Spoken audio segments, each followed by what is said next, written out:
I had a question, but I forgot what the question was. Oh wait, now I remember. You really gonna leave me being the only one sitting? Nobody even knows what you're talking about, and we're back with I'm the the only. podcast. I'm the only guy sitting here. Guy, fella, think you the What the shit, bitch? fuck? You're not even the fart. Yeah. I be going hard. I'm breaking the hearts. Like, Bruh. what's up, guys? We're back I don't think that's with the podcast. more accurate Ice Spice. Biblically accurate Ice Spice. We're back with the podcast ever. And here we have returning guest, the beautiful, the wonderful, the sort of, well, look at his face, the sort of repetition of the perhaps today the N-word, the nefarious incident which happened in which he shouted a well, not really shouted, just said it over a call as an example of what you should not say, and the N-word, you know, very what it is. calm rendition. Guess what the N-word is in Papa John's vocabulary? No, don't say that. Don't say the N-word. But guess what? You know, he was they took him down. It was a hit job, but he's back, you know, employed with the podcast ever. He's found his new place of work for his paycheck, and he's back with us. How are you doing, Papa John? Times are a little rough out here, not gonna lie. Podcasts don't pay like the pizza business does, but we're trying. We're getting through it, and excited to be back. Yeah. And glad to have you back. Yeah, it is good to have you back, John. You know, it's been too long. It's been too long, honestly. I don't even know how you mustered your way through from the last appearance to this one on such slim payments of our royalties we were giving to you by mail of checks of 1 cent a piece. Yeah, it's been pretty rough, not gonna lie. What have you been eating? What kind of things have you been able to? Visits. Okay, so you've been having like rats and like any sort of mussels you find in trash cans? Yeah, pretty much. Back of a steakhouse or something. Fish. Mussels. You think it's yeah, they serve mussels, man. They serve mussels. Usually in a sauce. I don't know if I trust the sauce. But, you know, they serve mussels at steakhouses. Depending on the steakhouse. You know, but the thing is, would you, if you were a homeless person, this is the question for right now, I guess, because honestly, I'm going into this blind, honestly, but you know, if you were a homeless person, what kind of trash cans would you go behind for food? Would you go behind the steakhouse? Would there be some other ones you think would be more beneficial? I mean, I know the donut's a popular option just because, you know, they're throwing out so many, but those are filled with seed oils. You think I really want to eat a bunch of PUFAs even if I'm homeless? Was that a rhetorical question? Yeah, well, but what do you guys pick? What do you guys pick? What dumpster? Go ahead, John. The food has been out there, I suppose. Well, I mean, we can make assumptions based on these places. Yeah. If it's fresh, I'm going to go like steakhouse. But if it's not fresh, I think you do have to go like donut wrap, like non-perishable or like stuff with a lot of preservatives in it, I guess. What do you think the risk is for somebody having used like a utensil that they put in their mouth and having like herpes or something, and then you take a steak out of the trash can, you eat it, and it's already bitten into, or I guess like cut into, but using the herpes utensils, and then you contract it? You know, though, if you're homeless, it doesn't really matter because they raw dog, so I guess they don't really care about herpes. Yeah, that's true. I mean, if you're like in Detroit or something, I would be a lot more afraid. But if it was STDs are not their biggest worry. Yeah. If you're in Detroit, are you going behind the KFC? Why'd you say it like that? What do you mean? Detroit. How am I supposed to say it? Detroit. Huh? You said Detroit. What's wrong with that? It's Detroit. What's the difference? What do you mean, what's the difference? Yeah. Okay, whatever. Cool Whip. Jesus Christ. Yes, I'd like this Cool Whip. So you're going to donuts then?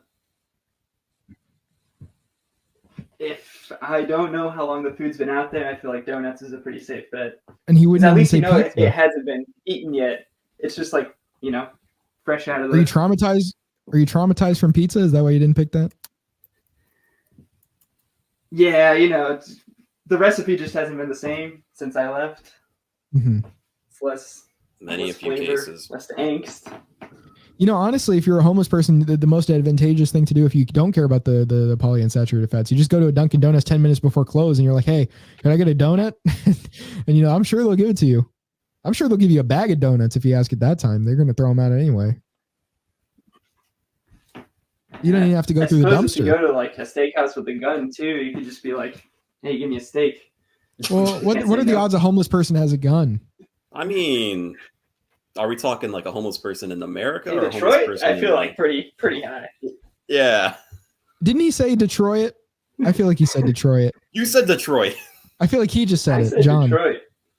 No, he did not say Detroit. He didn't say that. You said I said Detroit. You said Detroit. You said Detroit. Detroit. See, you just did it again. No, I didn't. Detroit. You fucking did. How do black people pronounce it? Detroit. Well, yeah, that's actually pretty accurate, I guess. Detroit. You remember that one? That was like the guys from Baltimore. These guys from Baltimore, they were trying to say Aaron earned an iron earn, and so they're like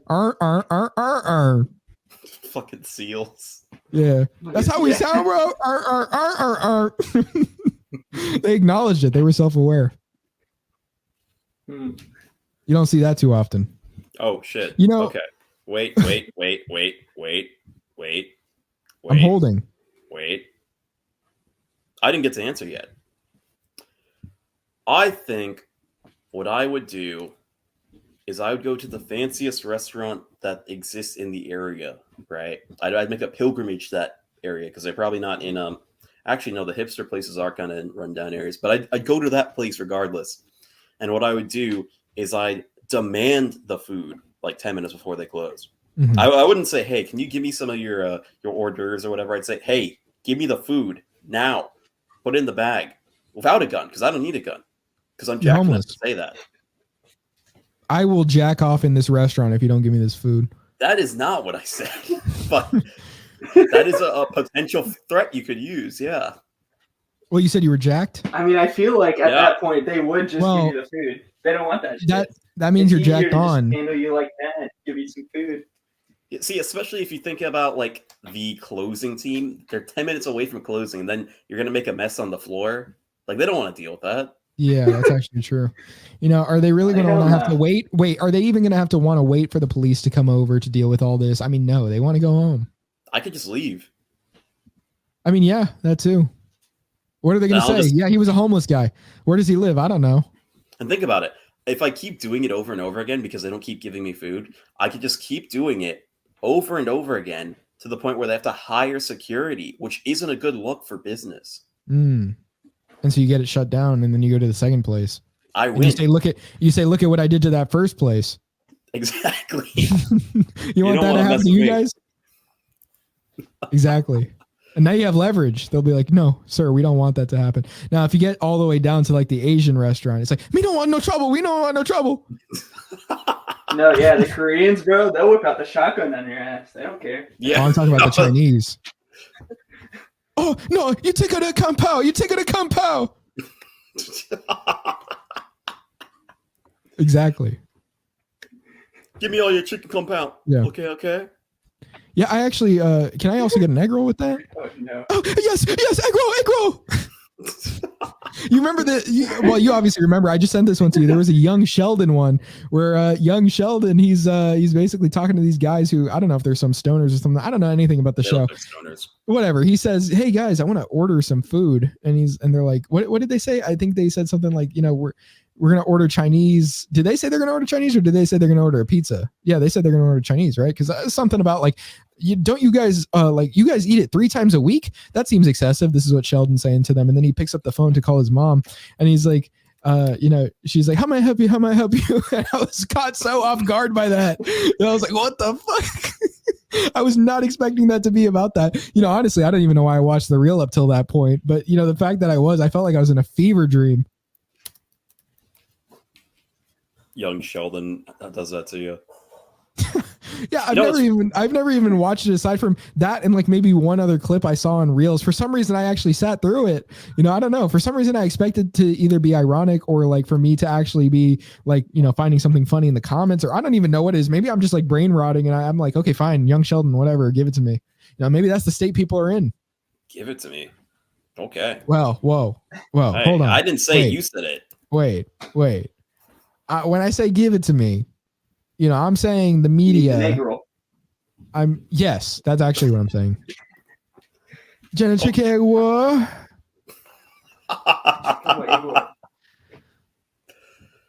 They come with egg roll. Yeah. Anyway. I actually went to a Chinese takeout place one time, and I don't know if I mentioned this video before, but I actually started telling the guy about the video that was at the cash register, and I ended up showing him the video. And he was like, "Oh shit!" Like it was some black guy though. It wasn't actually like a Chinese guy or anything. Shit! Yeah. Wait, like, what the fuck? Why did they hire a black guy? That's a great question. I don't know. Like, I mean, I'm just saying. They usually have their kids working. When I lived in a different part of town. I don't even remember. Maybe he was just ethnic, and I'm just associating with him with being black. He might have been like Mexican or Arab or something. I don't know. He was brown for sure, at least. He was black. He had to be black. Come on. Honestly, I messed up by just probably associating it with something, a little higher above black, but no, he was black. Jesus Christ. Whoa. Well, we're talking about a gradient here of color, right? We're talking about a gradient of color, no? If we're talking about a gradient, maybe is there a different way of sliding the scale left to right?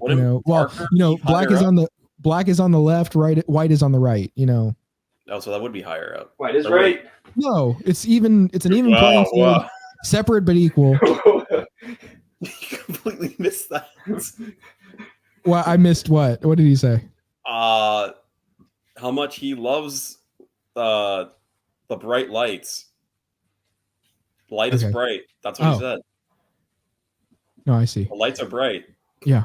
Okay. Well, anyway, is it just me, or if you see like some black teens, you're kind of like on edge? Well, Jesus. I'm not even kidding.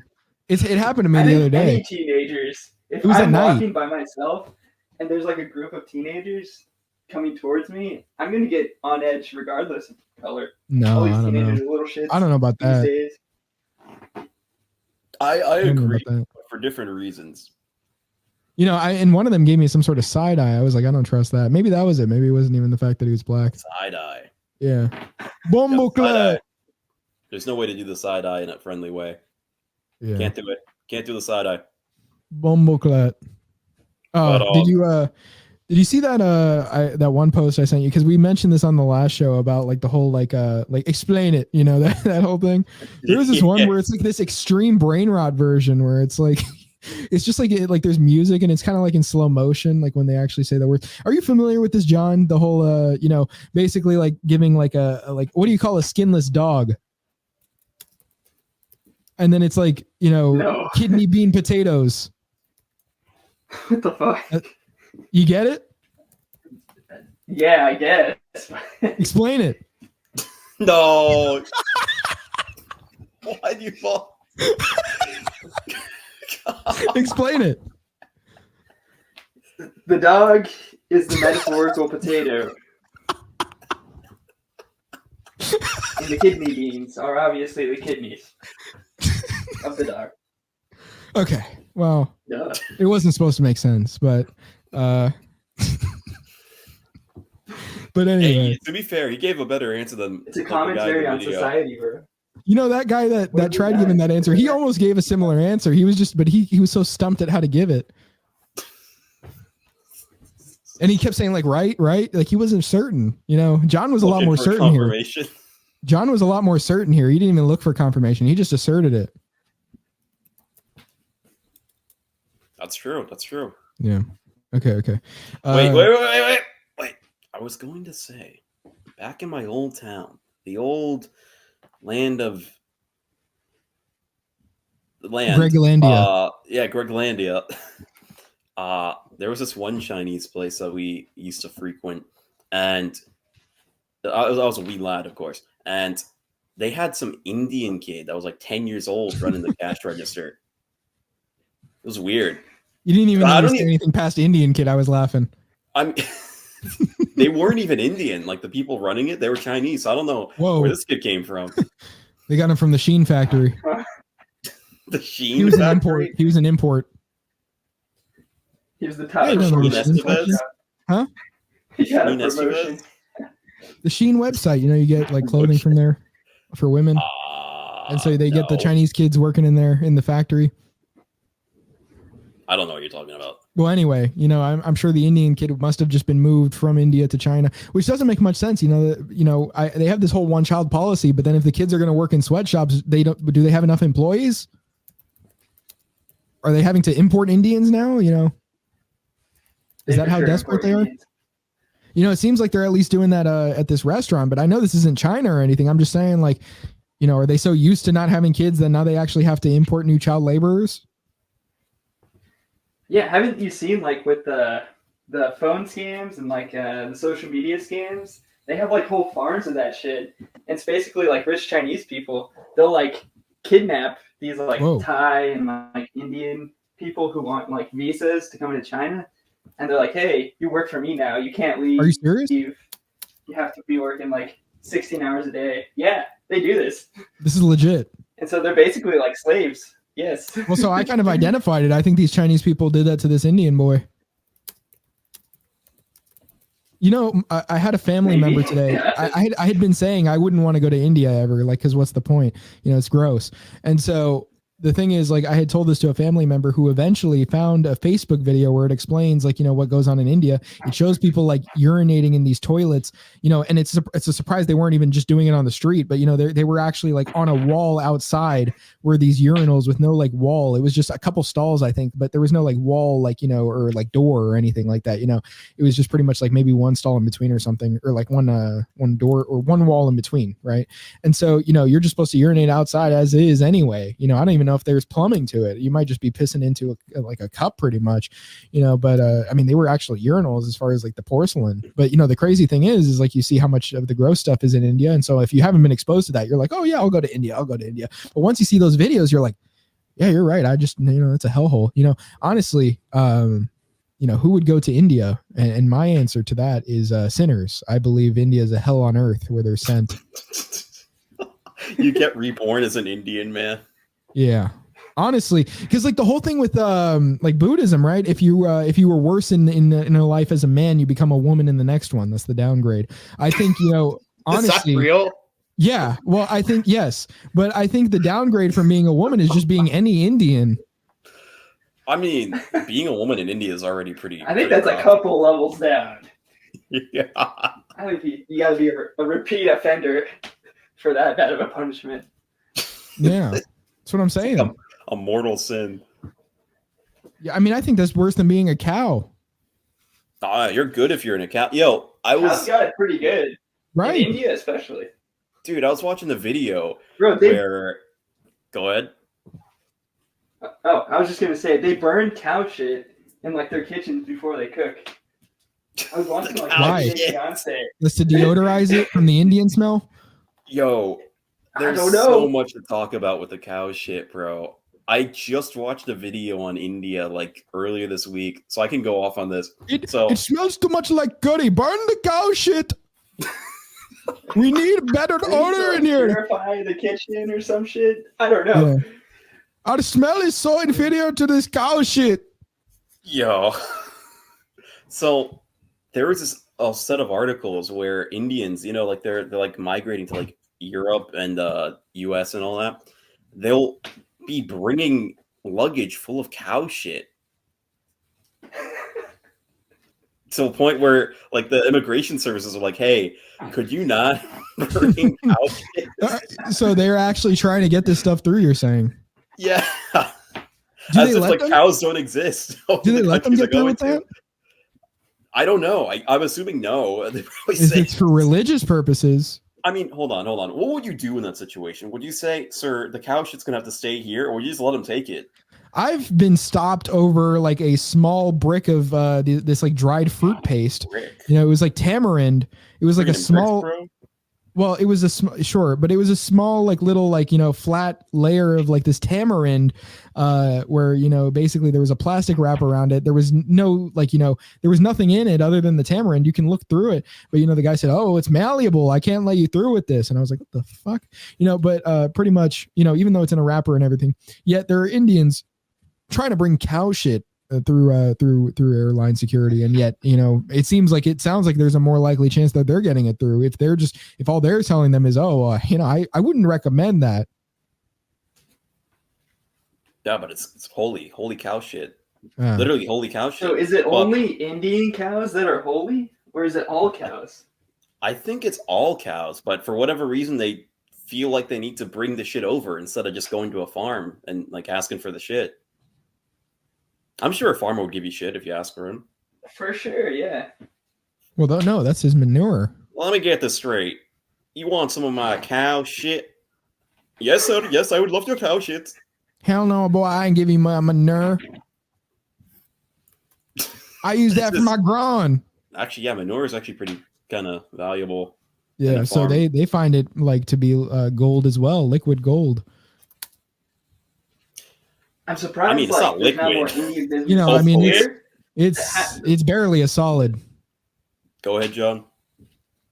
I'm surprised they don't have like more Indian businesses here or in America that like they have cows and they only have the cows for their shit. And then when Indian people come from India, they sell them the shit. So a shit black market? Brown market. Yeah, I guess so. Brown market. Brown market. Yo, okay, so before I get off topic, Whoa. There is pause. Yeah, that was really bad. There's a festival or whatever in India, and it's a Hindu festival where they just dump a bunch of cow shit in like a city square or like courtyard or whatever, and they just like roll around and like they're just in the shit. They're in the cow shit. I forget what the festival's called, but they literally have a festival where they like roll around in cow shit. We serve cow curry.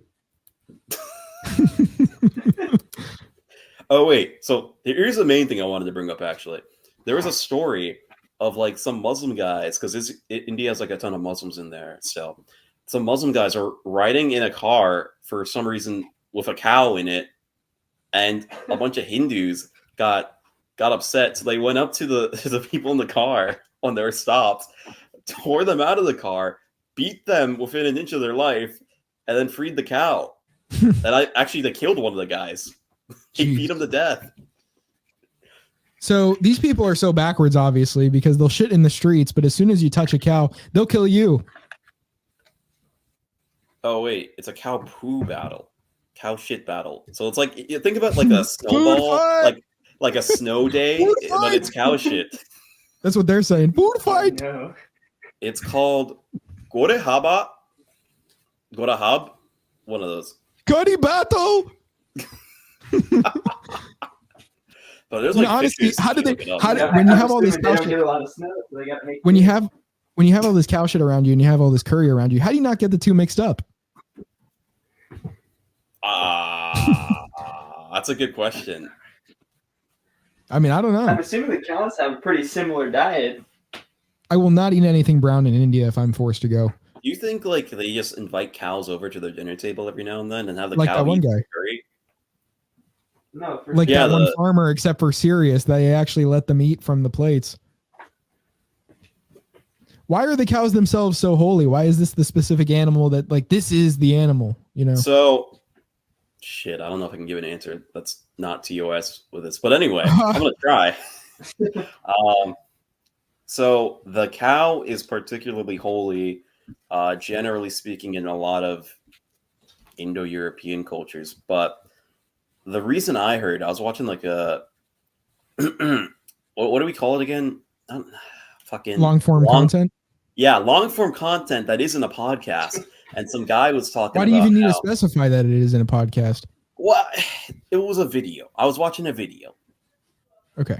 Because it's not a podcast. I just said it wasn't a podcast. It was a long form video. Well, it just implies that there's like more than one podcast, when we're clearly the only one. I just don't understand.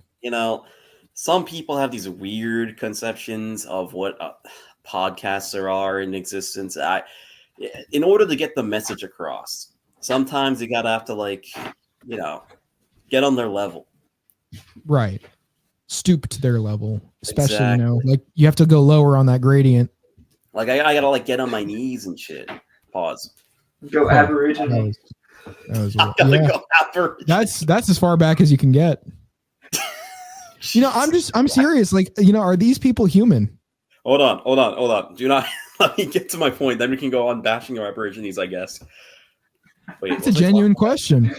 I don't know. Oh, I remember now. So the cows, the reason they're so holy, from a religious context, I don't really give a shit. But the way he explained it, the guy I was watching, explained it on like I guess like a secular level, you could say.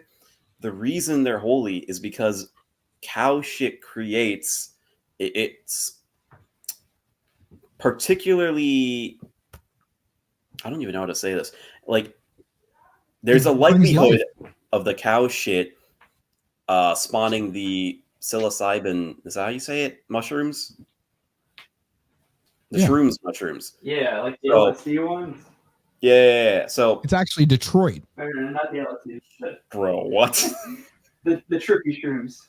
Yeah, the trippy shrooms. So one point in time, somebody saw that somebody had the mushrooms, and then somebody also saw the cow shit was making the mushrooms, and probably thought this is a divine animal that must be protected at all costs. But see, other cultures that aren't India usually say, yeah, the cow's great. I should milk it, drink its milk, and eat it because it tastes so good and is nourishing to my body. But the Indians say, no, this is like better than a person.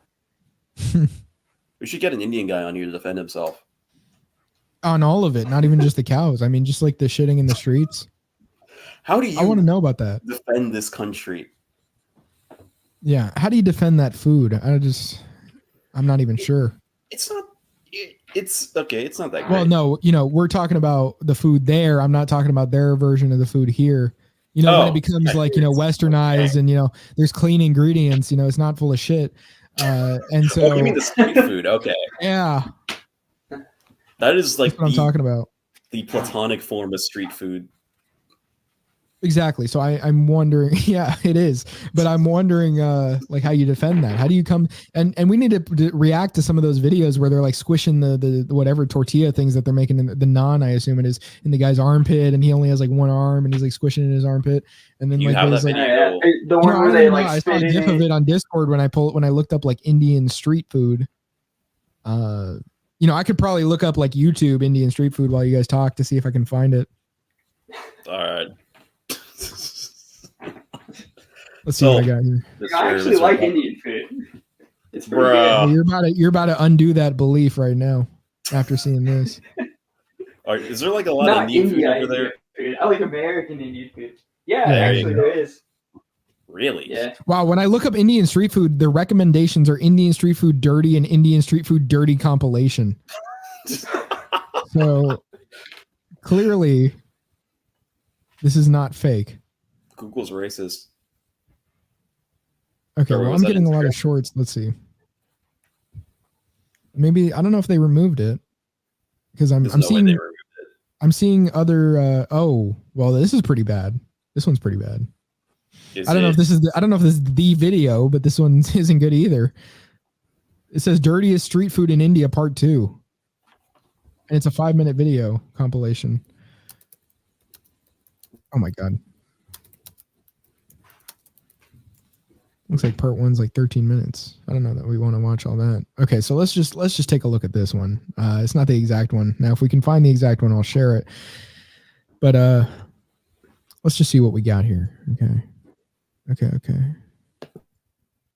Oh my God, I thought I already pulled it up. Hold on. I gotta maximize the tab. Or full screen the video, I should say. Maximize that bit. Yeah, well. Let's not get black here. All right, let's see. Using his hands in the... What is that? I don't know what any of the stuff Why is. was it white on top at first? And now he's washing his hands over it. They do that a lot. They like wash their hands over it, and they stick their hands in it. Oh, I like the that's music. elbow deep. Yo, what? Bro. Yeah, he's just. Is that not hot?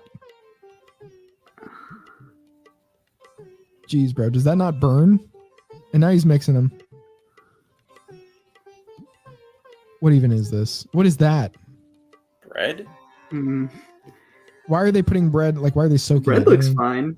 Is it, like, Before, old? yeah, Before the diarrhea. This looks like an Indian sloppy Joe. dumpster bread. That's really an Yo. Indian sloppy Yo. Joe. What the fuck? What is that? A condom? Why is he using his hands? It's a used condom. Found in the Well, street. he's making it. Let's see. Cottage cheese. I don't think they can actually eat cottage cheese, can they? Can they eat dairy? I don't think they can. I've heard they're Can they? lactose intolerant on average. Yeah, because they don't eat it. It's true. They're cooked. All right. I don't know what these bags are. Are these like juice? What does this have to do with the What? street food? Oh my god. Why? Oh. Oh no! Oh no! They just put it straight on the ground. And they're eating it off the floor. Fuck. Dude. Seriously? Average school You don't lunch have- in India. You don't have any ceramic or anything? Not even like a wooden board. Yeah. She Oh just yeah, spits this one. into I seen this one. it. She just spits into it, man.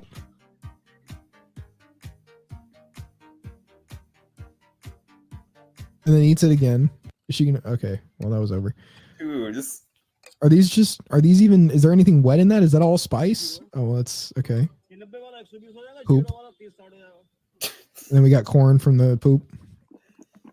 It looks like a turd. bro. It That looks looks like diarrhea. The nutritional value of this stuff. That is diarrhea. That is literally diarrhea. Look at the corn mixed with the brown. That is diarrhea. I mean, what else can you call it? Oh yeah, that'll help. You cover it up so people don't see the underneath.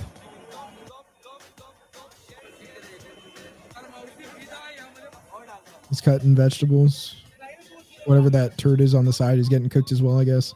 Now he's just rinsing his hand into the food. Okay. Oh, is that like eggs or Can't be. How can it be? it's like an omelet or something. No. How do they not have constant diarrhea? I think they do. They don't have any normal poop, you think? Maybe that's why they have to go in the street because they can't hold it in. It's like one of those like Yeah, you got a It's point. involuntary. I'm not gonna ruin my new pants. Well, yeah, that would be too far. Oh, okay. Whisking machine. You know, Indians use a lot of fucking seed oils. What is like the typical one? Whatever is the vegetable oil in that, it probably is vegetable oil. So I assume mixed between soybean and canola, perhaps. I mean, they are right by like China, so that makes sense. But yeah, have you seen the ones? Okay, now have you seen the video where it's like they do the game, like where they have to throw a ball, like not a ball, but like it's like random games where they have to like roll a ball on like a gutter, and then if it lands in a certain bucket, then they like win like oil.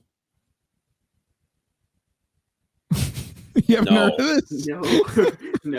Hold on. I know the Arabs do it too. Hold on. Let me see if I can. I don't even know what I'm going to look up for this. Indian prize ball. Let me see if that will work. Yeah, this is going to be a little more complex because I'm not even sure what to call this. Oh, roll the ball and win the prizes. There we go.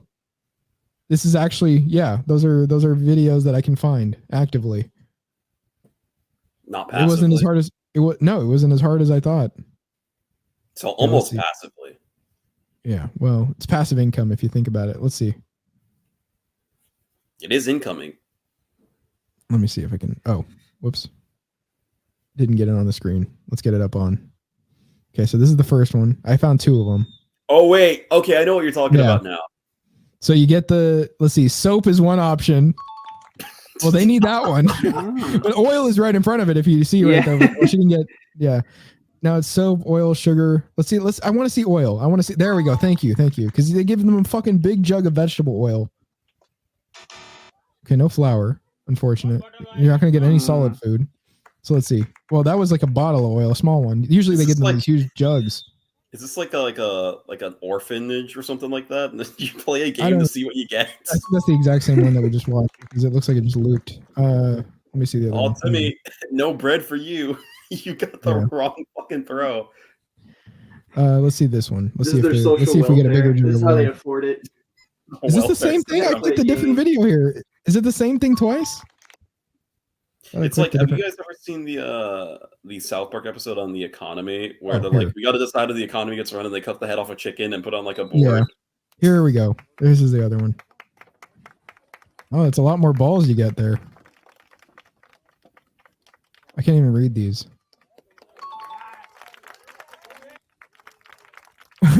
Tea, oil, rice, and salt. That animation, bro. Well, 2 of those are okay. If it's white rice, not brown. Okay, well, anyway, let's see if we can find let me see if I can find like Arab ones, because they do that too. Now, what I'm thinking here is that they're just doing this to actually create content so that they can like generate revenue from it. Like, I'm thinking this isn't even like something they seriously do, you know? Like, I don't think this is a common occurrence from them. I don't know. I kind of like Arab food. Okay, well, I can't even find the Arab one. It's a little harder. I think but I've seen like hijabis use that. Like hijabis? Is that the term? Isn't that what they are? They've like rolled the balls. I've heard of hijab, but not hijabis. Is that not what they're called? I didn't think so. I don't know. I could be wrong, I guess. Well, anyway, let's see. r/hijabis.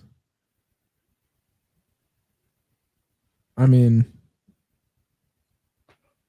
it holds true, I believe. So we're sort of expressing new terms that you don't even know. Let's see. So hijabi, noun, a Muslim woman who follows the religious practice of wearing a head covering such as a hijab. Yeah. So I mean, the definition is literally there.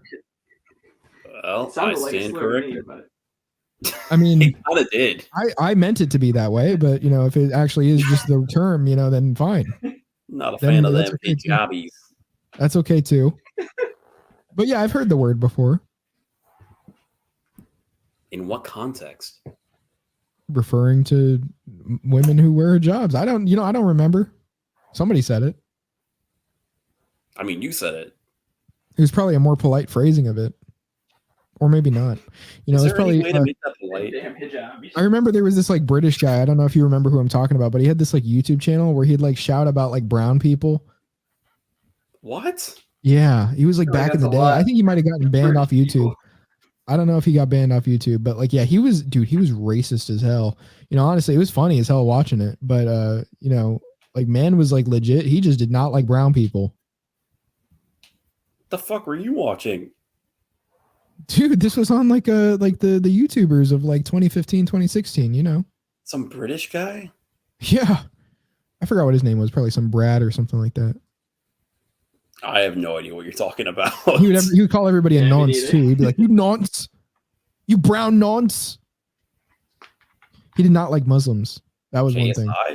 No, he was white. This guy was white. Yeah, I'm drawing a blank here. Yeah. He had this like profile picture, I believe, where his like eyes were like shrunken with Photoshop techniques of like, you know, this. It made him look like he was squinting, but it was just like a alteration done with photo editing. I'm not getting any closer to knowing who this is. You don't know who I'm talking about, John? Trying to cover your ass after that incident. The hijabi thing was cutting it a little close for me. So we're kind of edging your return to Papa John's by, like, we're kind of edging, you know, the opposite of it actually. You said what? You said you're getting edged hard? Getting edged hard here. Yeah. Oh, okay. Edging my downfall. Well, I don't know. Once again. Yeah. Yeah, I guess we are. I mean, you shouldn't be edging. Gooning is in now. You know, I don't know. I think edging actually is the better technique. Gooning is weird. I think gooning is for losers. Edging is for champions. Nah, gooning is for champions. Oh man, how does that even work? Like you're sitting there in a cave in front of screens, fucking, and you're pretty much just edging anyway. But instead now to all that, Just do it in public. Then you're not in the cave. I don't think you can you goon in public? You can edge in public. The world's your screen. All right, maybe I'm behind the times here. What the fuck is gooning? Well, you got to have, to my knowledge, you actually have to have a cave in which you're doing it, but you No. I thought you had to have a setup for it to be gooning. Cave? No. Gooning is just edging, except you don't edge. You finish what? Over and over and over again. That's just jerking it. No, it's gooning. That's just you got to do it. It's for 10 hours. What? Okay, so like marathon wanking. Yeah. So it's a marathon, and supposedly once you hit the 10-hour mark, then you reach nirvana. Your balls are gonna hurt. You guys try that sounds like someone that doesn't have the goon gene. Any anecdotal evidence of this happening? Not quite. To my knowledge, you always had to have a setup. That's why they call it the goon cave. No, the cave is metaphorical. I've never seen the actual definition, so you have to have a cave. Cave is metaphorical. What is this, Plato? Yeah, it is metaphorical. You think Plato gooned? How else would he know what he knew? Yeah. He gooned to shadow puppets. What was that one guy? I forgot his name. The guy with the plucked chicken. No, that wasn't him. I'm not following. The one Greek philosopher where he gave up all his stuff and lived in a barrel. Oh, yeah. Diogenes. Yeah, Diogenes. Diogenes gives me a gooner vibe. Diogenes is base. For sure, bro. He had nothing else to do. Just in his barrel. Sitting out in the market.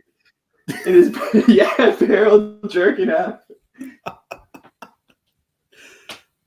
What a Sigma. He was the original Sigma.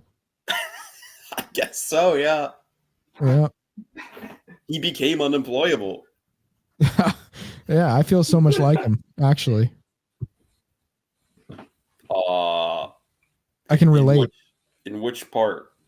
The unemployable part. Oh, yeah. I can relate to that. Not the jerking off for 10 hours.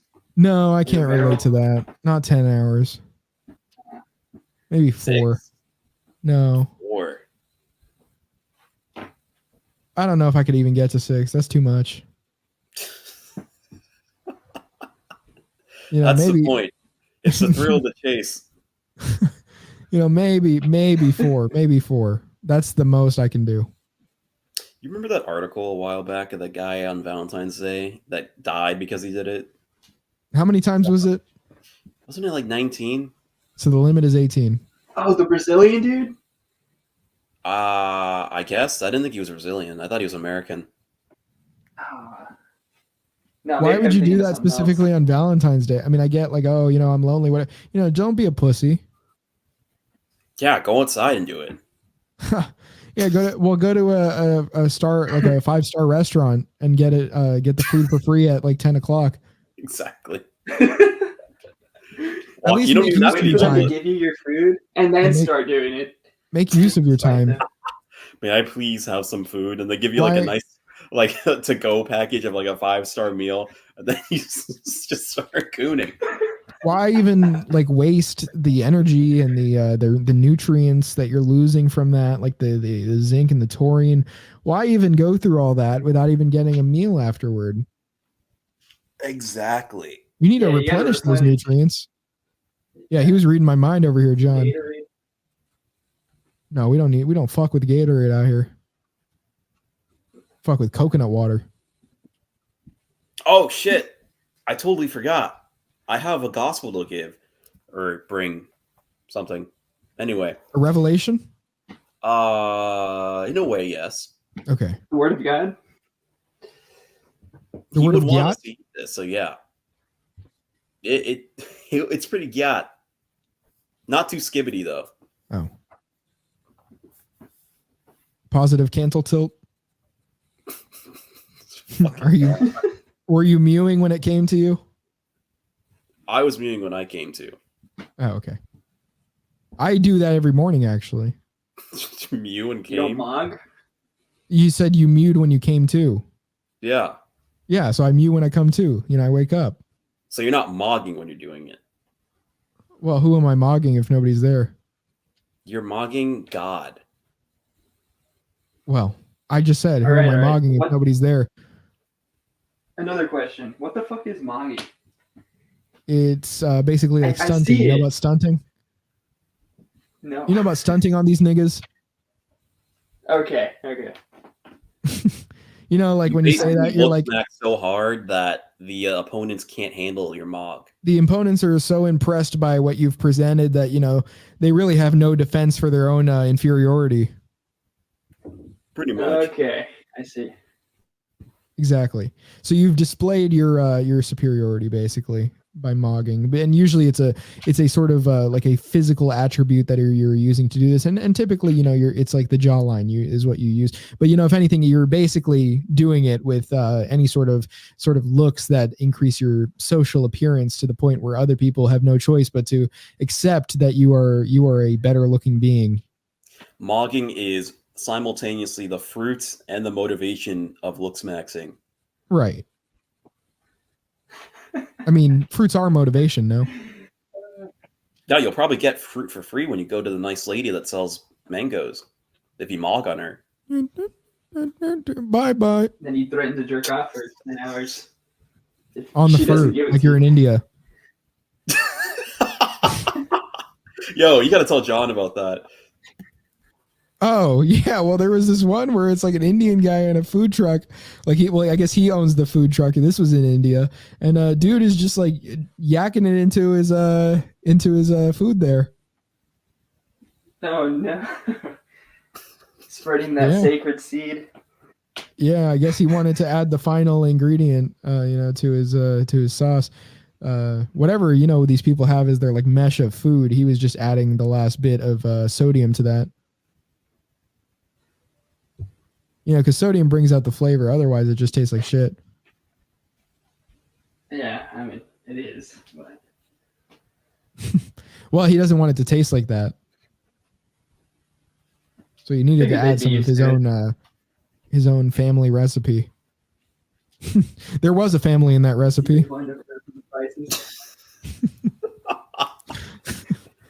Shit, my gospel. I already got sidetracked. So, okay, what's your gospel?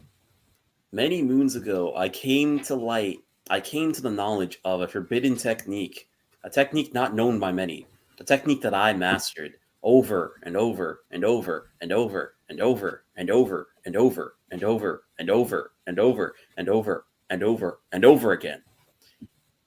And it was the art of the mug cookie. Not mog, often confused, but mug cookie. What'd you use? What do you mean? Like, what are the ingredients? I'll tell you. Mug. yeah, that's the first part. A mug. A mug. I meant like mug root beer. Yeah, a mug. Oh, see, I just imagined you didn't even say a mug. You just said mug. Yeah, it's mug. Well, your ingredients are mug and cookie. Mug and cookie, yeah. Anyway, so you need a lot of ingredients. You basically put all of it in like a smaller thing. But the problem is the flour. So after many years of experimenting with this technique, I came to the realization that the proper replacement for wheat flour, with all its flaws, is almond flour. And for many moons, I did this. Many moons, I thought falsely that I had mastered the art until I came across the deadly revelation of the fat content of the almond flour. Mm-hmm. I had been eating so many polyunsaturated fats night after night, not even aware of it. thinking I'd escape the gluten, escape the phytic acid, escape the what's the other thing that's bad about it? The starch. But Oxalates. yes, Well, I guess the oxalates are the problem with the almond flour, actually. I didn't even take that into account actually. But just this day, earlier today, I came across the fruit of my lustful eye. The holy, hold on, give me some more adjectives. Holy, perennial, sacred, beautiful. We're reading each other's minds over here. Yeah, for real. Beautiful, pristine, immaculate, holy fruit that is known as the coconut flower. So, what I did, as any rational man would, is I created the mug cookie with the coconut flour just before we started streaming, recording, actually. Honestly, we probably could start streaming at this point. But anyway, that's a side thing.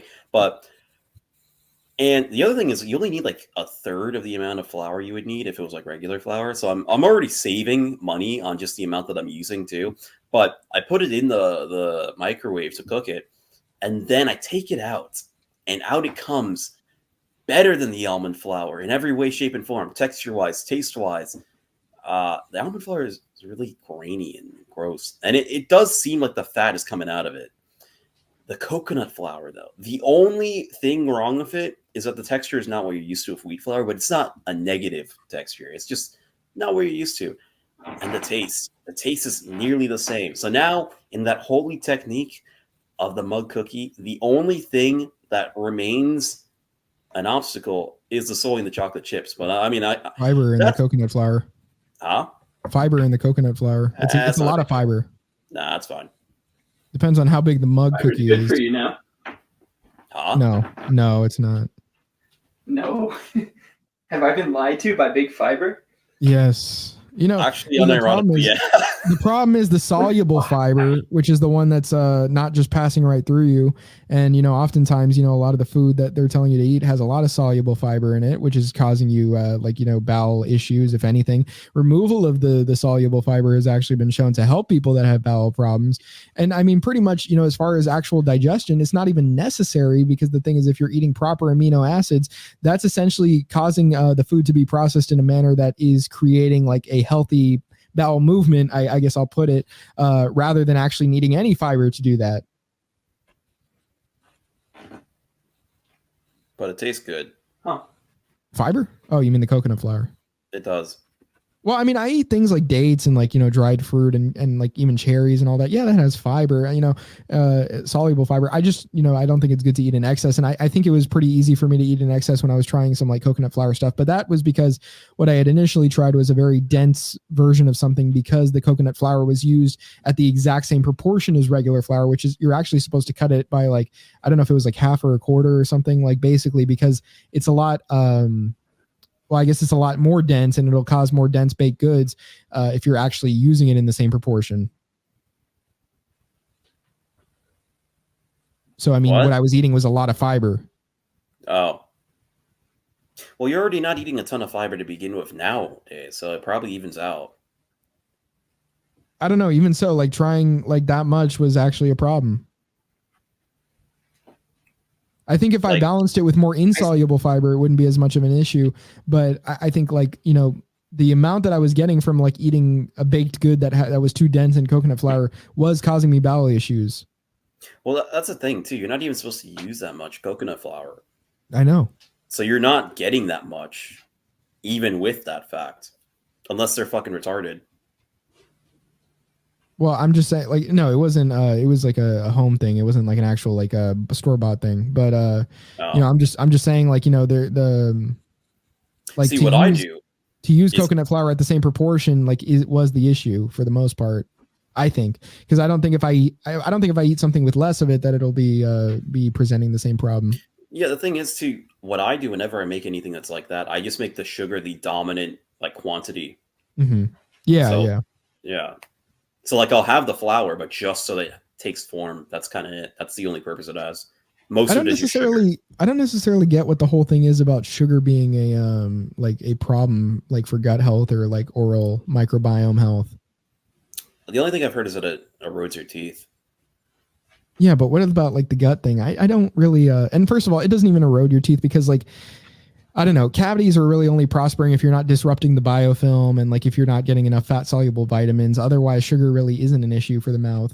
I don't even get what the necessary like argument is for the bowel problems. I've just heard that it does that, but I guess I haven't looked up in much about that actually presenting an issue. I mean, personally, at least, based on the experience of me eating a lot of sugar and, not eating a lot of fiber and not eating too much. I mean, like, eating more solid food as opposed to mainly liquid, because I have done that for periods of time. But basically, and it becomes kind of inevitable because a lot of the things I like are in liquid, like milk, orange juice, apple cider, like I got a non-hard apple cider for the first time, and I heat it up in the microwave. It's really tasty. And then like coconut water, stuff like that, it kind of makes it a little more difficult to actually get like solid food in. But rice and potatoes and meat are good, but and cheese.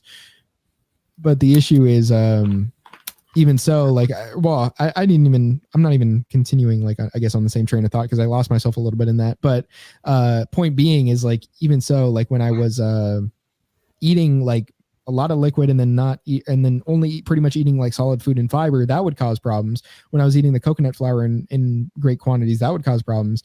But as far as the sugar goes, and I'm getting finally back on track because I remembered where I was at.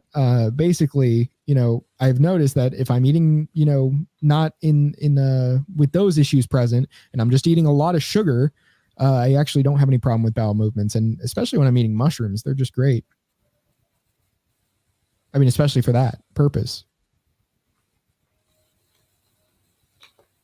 John, how regular are you?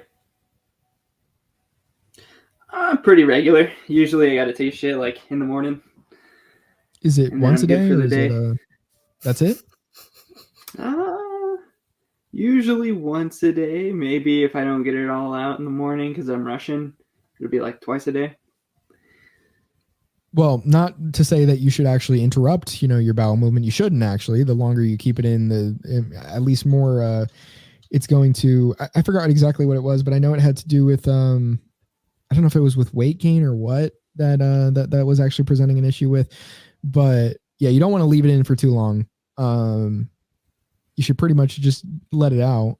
But basically, what I was going to say on that is that regular bowel movements are actually like in a quantity of some like 2 to 4 times, I would say, a day, maybe like 3, I would say is a good amount. Damn. I know some people that don't go like for like 3 or 4 days. Yeah, that's terrible. Yeah. Their poop's never leaving their body. They're not getting rid of the waste. Yeah, I know people that say like they don't even poop every day. Wouldn't that be unideal? Yes. No, I mean to go every day. What? No. Why? Because you have excess fiber in your diet. No, that doesn't have to do specifically with the fiber. The fiber slows down digestion because your body's trying to compensate for the fact that it has to like take out more nutrients. See, didn't that one guy we knew say that you're not supposed to go that regularly at all? I don't know that if he did say that. I'm at least hearing that you should. Well, I'm not saying necessarily it makes it the case, but I'm saying like his source would probably disagree because the guy I'm getting some of this information from is Danny Roddy, who is like, he pretty much gets a lot of what he's talking about from Pete. So, honestly, I would say, if he, I don't think he was getting that information from Pete. I don't think. You're saying he wasn't properly peeing off? No, he was not peeing off. Yeah. It's a shame we can't get him on here. I would really love to talk to him again with all the information I have now. That would be really funny, if nothing else. Yeah. My only fear is that I've surpassed him. Whoa. in at least this regard. Then be fighting words. You think he knows too much? What do you mean? Like I'm saying, like his information is so vast that it pretty much just there's no getting to that point, realistically speaking. I don't know. He has like the autist kind of thing going for him, so I feel That's like he would true. just kind of be on But it. so do I. Are you coming out as an autist? I'm just saying, I'm not saying the allegations are true. People say I have Tourette's, they say I have autism, they say whatever, but personally, I'm just saying I have bullshit. yeah, but I'm just saying I have very fixated. I don't even know. I'm very fixated. That's a quality of mine. But I'm trying to say, like, as if it's a quality to be fixated. Fixative? How would you say that? You know what I mean? Fixated. No, because I'm not a fixated, like, as a person, I'm fixated. What does that mean? Fixated on what? I'm saying I have a propensity to be fixated on things. You have a propensity to be fixated. Yeah, that's how you would say it. On things, but I'm just saying on things of my interest, but I'm just saying, like, I'm trying to come up with an adjective that would describe me based on that explanation. I don't think that exists. Well, I'm going to come up with it. Fixative. That doesn't sound right. Oh shit, it is autism. Real. Wait. But it doesn't mean what you think it is. Is it just fixative? Like, fixative means to like fix something. Adhesive or consolidant applied to a friable pigment coating in order to fix it to the substrate or prevent crumbling. So I have to make one more word that is relevant. Fixative. It's kind of weird that you're coming out as an autist and you were asking us for the places for autistic kids. You should know. Yeah, I should have already known. Fixative is not a word. Right. And so I'm trying to find something that fixes on this when we should be talking about something how you that don't fixes know or sets something that fixes or sets. So there is no sort of definition, or there's no sort of like terminology for what I'm even talking about. Is there? I'm sure there's some sort of synonym to fixative, for a fake word. I'm sure there's some sort of synonym for that. But whatever it is, I don't frankly care because I've already conveyed what I wanted to using a fake word. But you fixated on the fact that it wasn't a real word for like 5 minutes. Not 5 minutes. Come on. It's been like a couple. I'm exaggerating a bit, but it was a while. No, it wasn't that long. I know the audience knows that it wasn't that long. 3. Come on. Were you timing it? Maybe. It was more than 2 minutes. Yeah, no. It was not that long. Now we're fixating on the time now. This is like a man who was like, yeah, I didn't come in 30 seconds. It took me at least 5 minutes. Did it? I don't know. You ask. I feel like it was at least 3 minutes, maybe not 30 seconds. We'll give him a 3 minutes. There was this post basically like, so there's there's this feminist that was posting a Reddit screenshot, or no, quote tweeting a guy who posted a Reddit screenshot. This is how I found the tweet, or how I found the Reddit post actually, about a guy that said he would not just actually, he would completely get off by kissing his girlfriend alone, like making out with her alone would get him all the way there to where he would moisten his pants all the way, so, just done completely. When you say alone, do you mean solely the act of doing that, or do you mean only when they are on their own? No. Solely as in like just the act of that causes this. So like merely that act will cause this to happen.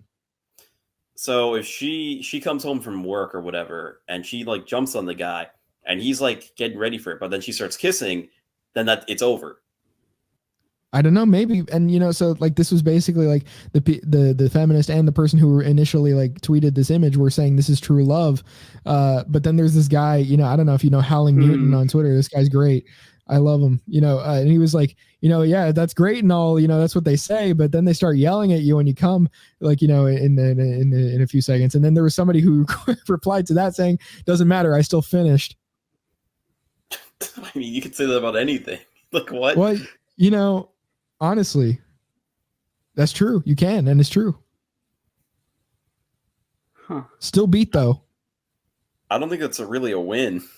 Still beat though. I mean, technically this guy actually didn't beat, he just got off. But I'm just saying, if in the case that, let's say he went in and he came instantly, still beat though.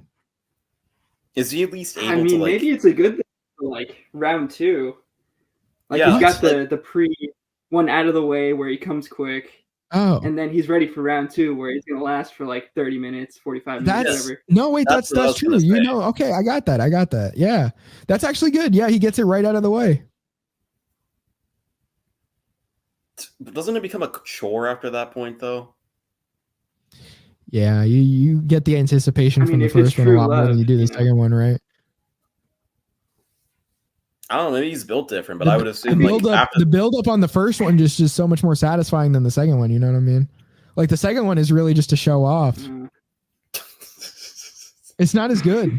I mean, it's like sure, I still get it. You know, it's like, oh wow, yeah, that feels good again. You know, it's like the magic of the first one's not there anymore. I mean, but he still got the magic, and then he got to show Yeah, off. it's like a little, It's you know, it's like you do like a first spell, like you have a magic wand and you do this like huge ice spell, and then the second time it just kind of flickers, you know, and there's like a few like, you know, snowflakes that fall out. You're like, yeah, I did it. You know, I did it. But it flickers for like 45 minutes.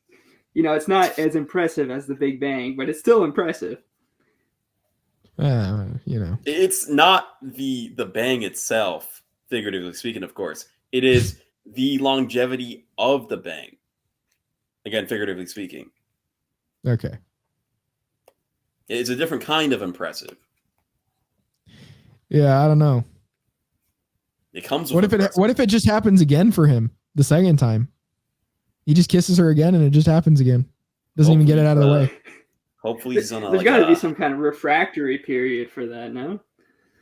Well, I'm saying, you know, he waits until the refractory period is over. Let's say it's like 15 minutes. He just got to wait to start doing it again. Maybe he just, and then after 15 minutes, and then he starts doing it again.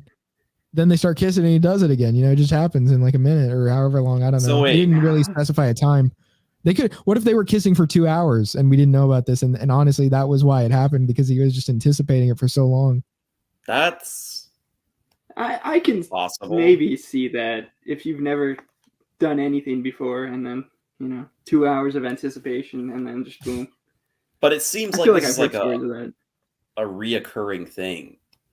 Like it's not like a one time. No, it's not actually. Yeah, he kept saying that this. He said she likes it, but it keeps like, you know, it's annoying because his pants keep getting more like, you know, wet from it. She said it's annoying. No, he said it's annoying. Oh, she likes it. Pants. She doesn't find it annoying. I mean, if she likes it, he says it's annoying. He says it's annoying. She finds it to be like cute or whatever, and he's like, I don't know. I just, you know, I don't like that there's cum in my pants. Want that? That is not the reaction you want. Yeah, I don't even know if she said the word cute, but honestly, it probably is like that if that's the case. That's cute. Like, that's not good. Probably sweet or something would be a better term for how he probably described it, but he probably does. That's sweet. you imagine before, like, you're in the middle of like doing it, and then like she sees like a stain in your pants, and she's like, "Oh, that's sweet." Yeah, that's gotta hurt. Honestly, I don't even know if you can recover from that. You just got to break up. You just got to push through it at that point, I think. No, you got to break up. Or that. That's it. See, You're here's done. the thing. He can save it, but he has to just. I mean, if she's willing to do it again. Yeah, he has to just rush through that refractory period. Well, I'm saying if she went, oh, yeah, that's cute or something, or oh, that's sweet. I'm saying that's when it's over. I mean, have to. I'm saying forget the refractory period. This is a new issue. Just walk out of her apartment. Yeah. No words. Yeah. Your sodden underwear. Can you imagine? She's texting her like girlfriends, and she's like, "Yeah, he just finished and left. I came and went. I came. I saw. Come and go. Yeah. Yeah. You can't even say hit it and quit it. You can't even say he hit it. He did. He in fact did not hit it. You can only make ones that don't have to do with the actual act. And he didn't quit it. He went through with it technically. Well, you hit it and then you quit it, as in you just don't, you know, continue after the fact. Well, like, you know. Oh, yeah, I guess that's true. I was thinking like hit it and quit it, like you stop midway. You know, like this isn't worth it. Fuck the back shots. I'll just spit on her back. This is too much. This back shot wind smelling. What? I feel like you could get away with that though. You ain't seen that tweet where it's like something about like when the back shot wind is smelling. I forgot what it was like, if it was being compared to onions or something, like making you tear up. What? Yeah, I was confused when I first read it. I'm like, backshot wind? But I guess, it just means the sort of like the pressure, from like actually giving the, doing that position is essentially pushing up air toward you, which is causing you to go, ugh. Yeah, I mean, if you are giving like back shots, a lot of times they will start like queefing, So maybe that's what they're talking about. That's it. Yeah. Just the way like the angles, pushing air in. Do it, fart.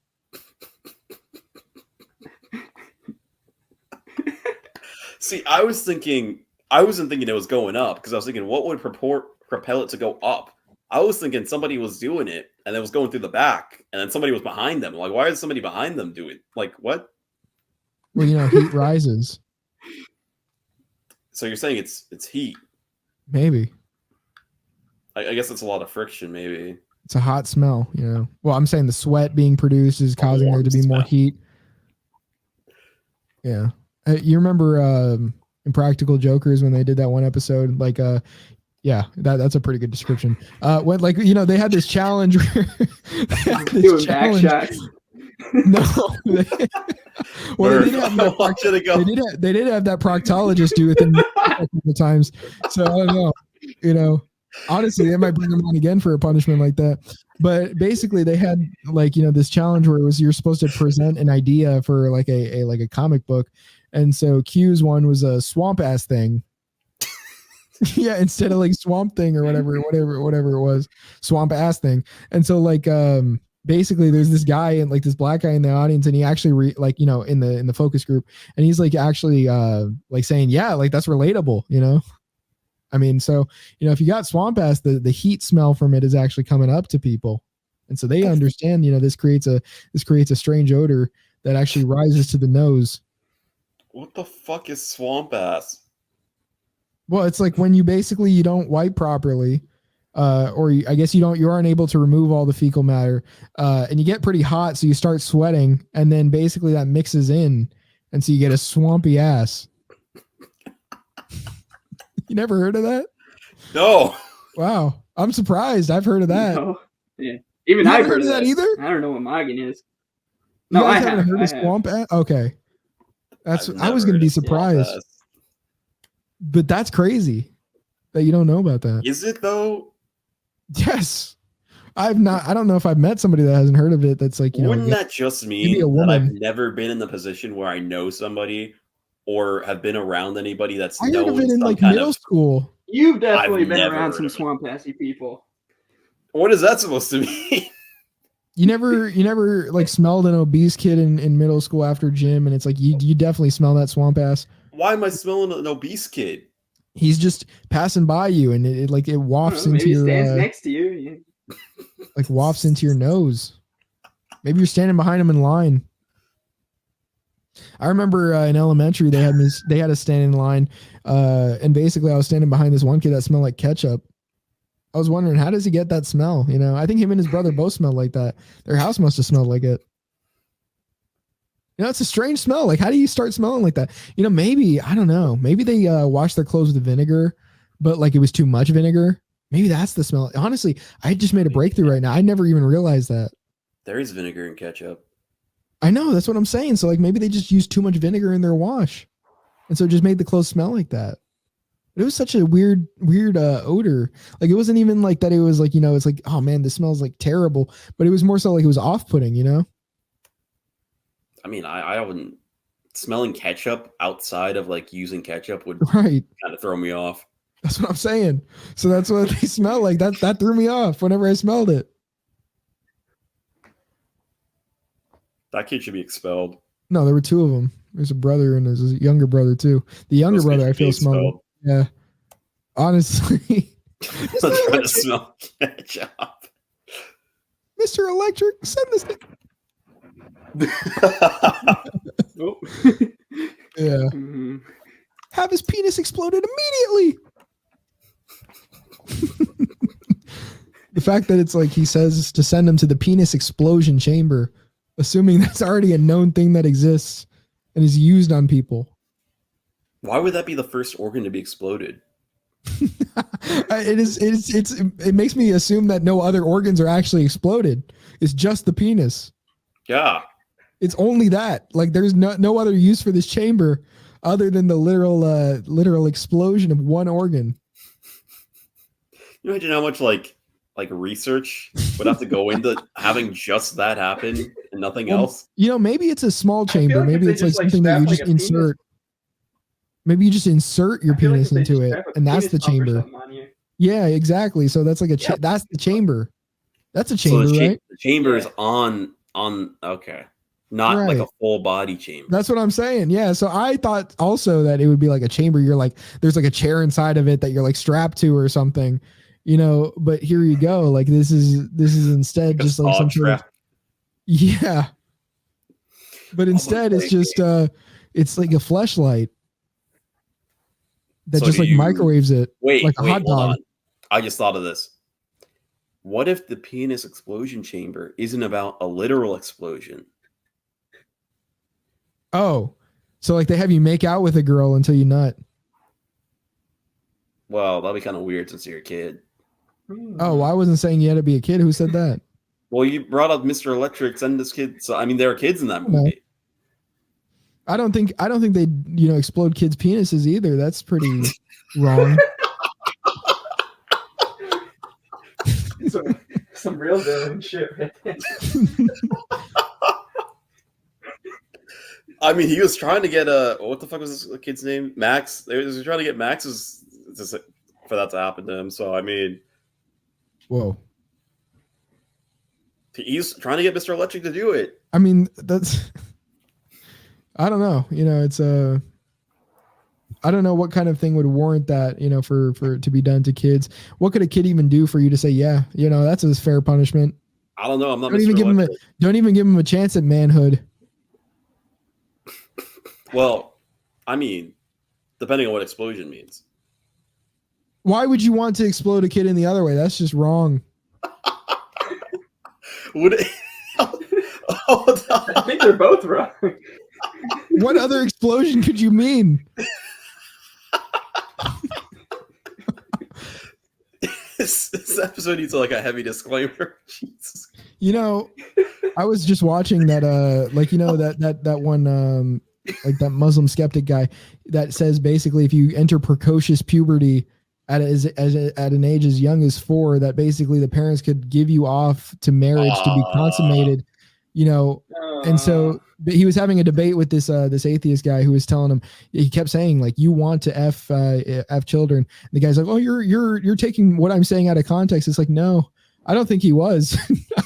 I think that was literally what you were saying, because he's like, oh, it's just a hypothetical. It's like, okay, well, isn't that supposed to apply to reality?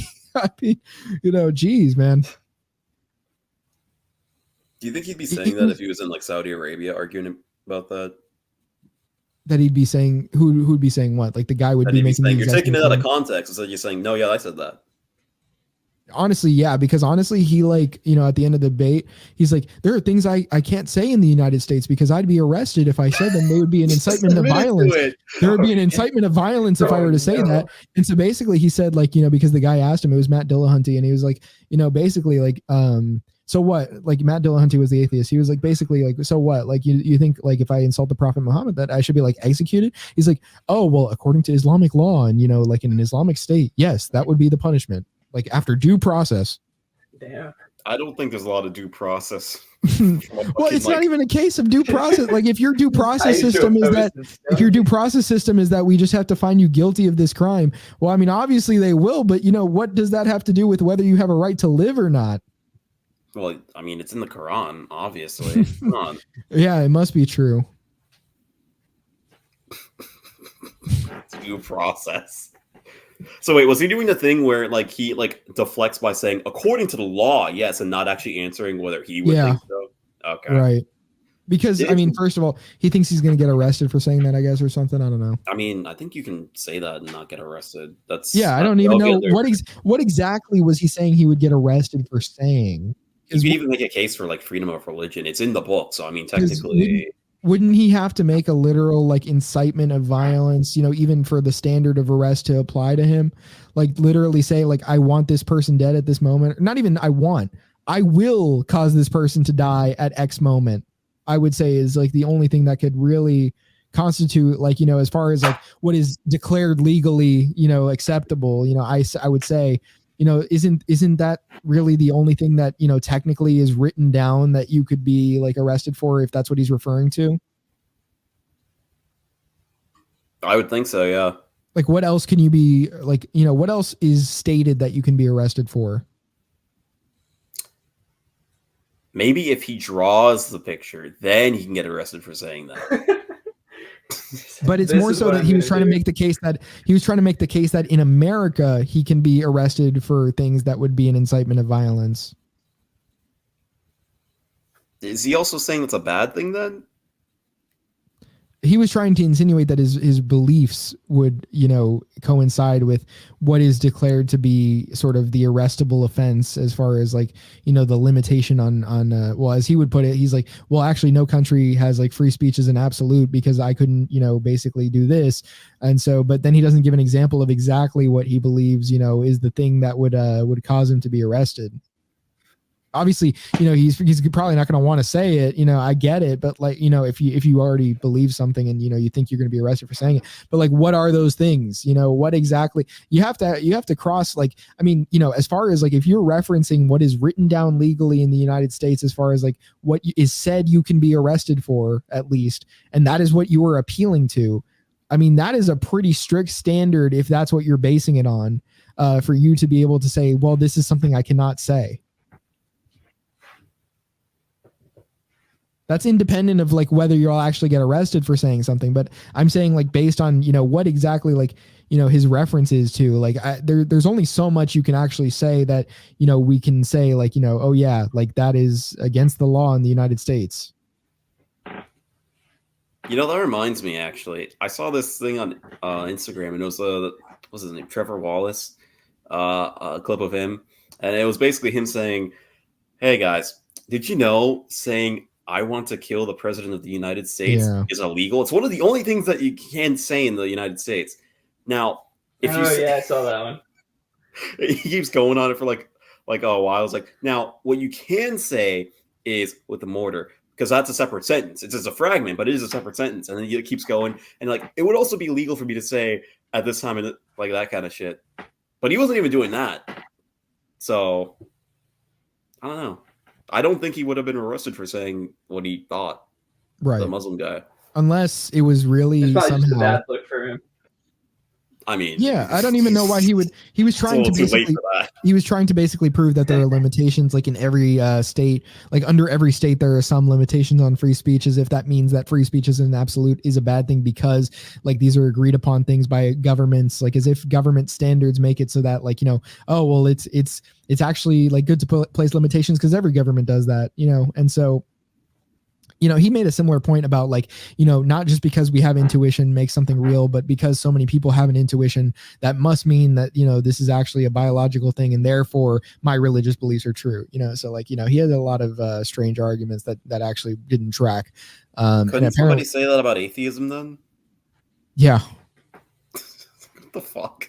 You can say that about so many things, but, he's basically like saying like the idea that like, oh, well, we intuitively find it wrong to harm people and therefore, it is biological and therefore because everybody feels it and therefore, or except for, the demented people he did unless they draw a picture of Muhammad.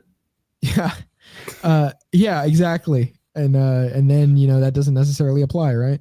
But anyway, then he's like, and then that therefore means that, for that reason specifically, harming people actually is wrong. Well, how does that make it wrong? How is that the standard for what you consider what's right and wrong? That doesn't make sense. And so, he's just appealing to some sort of like, I mean, it's a determinist claim, to say that, oh, it's biologically ingrained in us that this is right and this is wrong. And therefore this is right and this is wrong.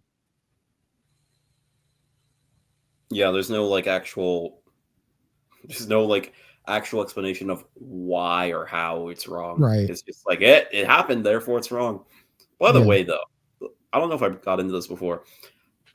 if you can't draw anything about or like depict him in any way, shape, or form, how would you know it's him? Wow. I was just kind of thinking about that too. Like, are we allowed to describe what he looks like, as long as we're not like drawing him? I think that's fine, but like, as far as I can tell, he just looks like a random Arab guy. So if I draw a picture of an Arab guy, is it fine up until I say this is Muhammad? Like if I point, I can take this even further. If I like go to like the Louvre and I point to like, the Mona Lisa and say this is Muhammad, are they gonna kill me then, or is it? Let me set the stage for you. So we're in Saudi Arabia, and there's some Muslim people, and they see a poster, and there's a random Arab guy on there, and they're like Adurka Darka, Adurka Darka, Adurka Darka. Yeah, like how did they know what Muhammad looks like? Like I just described it. Is it simply the act of declaring this is an image of Muhammad, or is it like is there actually like a criteria to know what Muhammad looks like? Because then you would kind of need a depiction of Muhammad to know what a depiction of him is like. Yeah. Like if I sketched a picture of like Osama bin Laden and I was like, this is Muhammad, would they be like, no? Or would they be like, you're dying? Well, yeah. I think it would be more so the idea that is what you are trying to represent with your picture. So it's the intent. Well, hold on. Yeah, so they have to prove intent, basically. But that you can't even do that because you could be drawing with the intent of drawing Osama bin Laden, but then saying it's Muhammad. That's not necessarily proof of intent. I think that might be the insulting part to them, to the point where they're like, the fact that he would ridicule the prophet to this extent is what is causing him to be deserving of death. Because for him to even draw a picture and say, like, as a joke, like this could be, that depicting that, is the problem now. Is it a joke though? Because they don't know what he looks like. As far as we know, he looks like Osama bin Laden. Just draw like a bad stick figure. Yeah. So I guess the thing, yeah. I guess the thing is, at that point, they sort of see it in the case that, like, well, it doesn't really matter whether he's joking or not, or whether he's serious or not, even if the intent maybe is actually there or not, it's just the fact that he's saying this. We see a picture of a Muslim guy. What else are we to conclude? Let's kill him. So what if I draw a picture of like a woman and then point at that and say it's Muhammad? It's clearly not Muhammad. Oh no, they're gonna kill you for that. They're gonna say you dare depict the prophet as a woman, the lesser, the second gender. It's clearly not Muhammad. Yeah. Have you seen that woman with a beard? No. Yeah, there's this woman with a beard, which I think she's like Arab or something. It seemed like it.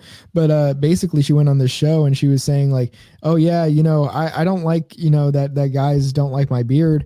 I get messages from like feminine men telling me they want to be with me, but I'm not into that. I'm a feminine woman. I want to be with a masculine man, and basically apparently, outside of that clip, there are people saying, well, the thing is she couldn't actually like, I guess she doesn't want to deal with the stubble or something, or the maintenance of the beard.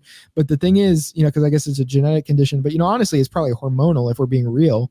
But, the issue being after that is like, okay, well, then why is she wearing it so long? Because it's actually a long beard. It's not even being kept close to the face. So at that point, it's like, well, if you actually are sensitive about this, why don't you just cut it to the point where it's not sticking out like that? Unless you really do like the attention that is caused from this beard. That's what I was going to say. Has she considered shaving? Yeah, it's got to be attention. No, well, I think apparently like the stubble thing was an issue or something. Like she doesn't want to deal with like cutting it all the way down, like, and having like that stubble and all and such, but why not hair removal? Why not like laser hair removal or something? Is that haram? At that point, you could probably get on like hormones and probably get rid of it permanently. I don't think it's haram if it's to basically double down on your femininity, I suppose. Like if it's to increase the femininity, no. If you're a woman, if you're a man, then yes. So like basically, from what I know, the men can't shave the eyebrows, or like they can't like maintain them, other than like plucking, I guess, like, or shaving the unibrow, which is okay because it's like hair in between the eyebrows. But you're not supposed to like cut the actual eyebrow hair. Apparently that's feminine as a man to do. Is it unfeminine to draw eyebrows on as a woman? I don't necessarily think so. according to their standards. I'm not sure, but basically, and then as a man, there are certain hairstyles you can't actually wear. Like I think mohawk was one of them, or something, from what I heard, or something like you can't have like too long hair as a man if it makes you look like a woman. What? Yeah. Does Jesus look like a woman because he had long hair? Well, that's a good question. Okay. Could you have like a picture of Jesus? There's a lot like, of things that they say is haram. I don't even know if it's haram, or like actually haram in the Quran or not, because like they'll say like music is haram. Like all of it? Yeah, unless it's like religious. So I gotta hear some guy yodeling. Yeah. Essentially, yes. I don't know about that. I was watching this one sheik who was like on Instagram, and like basically there was this question. It's like, sheik, can I play a video game with a woman with revealing clothing? And then he was like, no, this is obviously haram. And then he was like, also with like a movie, somebody was like, sheik, can I skip the haram parts in the movie? And sheik's like, obviously not. This is still haram. You are still going to fall into the temptation. Even the greatest imams cannot look away from this sexual attraction of these women. Nobody is immune to it, brother. What? But you're not watching it. Shaitan is influencing you to watch this. He's influencing me to skip past it? He's influencing you to watch the movie. So it's like Shaitan creeps in. He doesn't do so by telling you directly, watch this, but he leaves little bits of it for you to slowly fall into temptation. What? Yeah. Gotta watch out for Shaitan, bro. Fucking a goat is okay. Well, the goat isn't even the worst part. If you look at I was gonna say another thing, as far as the whole like precocious puberty that one guy was justifying, making it, in his mind okay to be with anybody as long as the puberty has begun. Yeah, no, it's just a hypothetical. I'm not saying that that's for real or anything. I would never, but Well, I'm not saying I would never. I'm just saying, it's a hypothetical.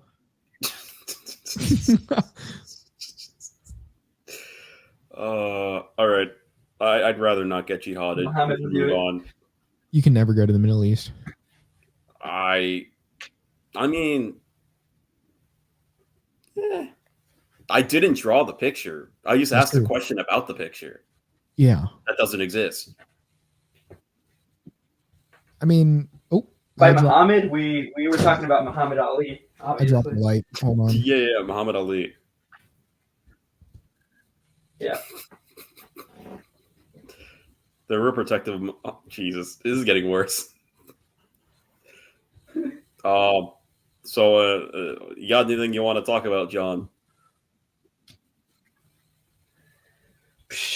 I guess we could go into our escapades in the land of beans on toast, if you want. I don't remember what we did and didn't bring up. You brought up that one guy who was telling you about the something. It was what was it? The Nigerian guy? No, it's the other guy. The guy in some alley. The Nigerian guy? Was it? Was he Nigerian? Guy? Wait. The guy outside the establishment. Yeah. Yeah. The Asian guy that like talking to you guys. You should actually tell the story about the Albanian guy because that's fucking wild. Yeah, fucking Albanian. All right. So let me see. How did it start? I think we were. I wasn't there for that one. Was that after the? Yeah. Was that after the concert that we went to? I think so. Yo, actually, we should. I think it was. Yeah. With the Roadman. Yeah, that was kind of great. I don't know if I brought that up in the podcast before, though. I'll tell it again, I guess. Anyway, so basically, we were in the land of not beans on toast, very south of the land of beans on toast, actually. But then then the Chinese had to ruin it, so we got kicked out. And luckily, I had already planned on going to the Land on Beans on Toast for a concert, so I already had a ticket over there. So I was like, all right, shit, let's go. And I think what happened with you is you had a ticket going to Italy, but that was the first place to get like shut down. Yeah, But they gave you so I like was an like, fuck it, I'll just opportunity. go with you. Yeah, so you were able to like switch your ticket or whatever or something like that. Yeah. Yeah. So, because I think that was the only way to get back to America at that point too. You had to leave out of Britain. Yeah, something like that. Because all the flights out of Spain were like getting canceled and shit, or something like that. Yeah. Or they were super expensive. Yeah, it was something like that. But either way, we got over there. We were, I don't know about you, but I was like extremely hungover that entire flight too. That was rough. Oh yeah, bro, we went fucking hard the last night. Well, I mean, if it's the last night, you might as well. Yeah, I don't. nonstop. We got back. I don't remember what time we got back at, but like up until like fucking like eight at night the next day, I could still smell a fireball on my breath. It was pretty bad. And like the thing was too, like I was drinking out of the same water bottle that I had been drinking out of, I think the night before. So every time I took a sip, it tasted fireball. Just get a waft. But so we go there for the concert. I think the concert's the day after we actually land there, and it's in like this kind of residential area. It looked like, but like slightly upper middle class, I think, maybe not. I don't know. But anyway, we go in there, and it's a black metal concert, and we only get for the last act too. But so we go up, we watch the show, and while we're there, we meet some British guys. These two British guys that are, I think, like around our age, if I remember correctly. And we kind of just like, wait. Before that, mention the Nazi guy. Yeah. Do you remember him? Yeah. So, if you're even like slightly familiar about like that kind of genre of metal, it gets interesting. So, there was this guy in the front, towards the front of the stage, I think, and he's wearing this long sleeve shirt. And at some point, he leaves and he like just starts pushing people out of the way to get out. But as he's leaving, we see on the like sleeve, swinging his arms, like pushing people out of the way. It's crazy. I was terrified.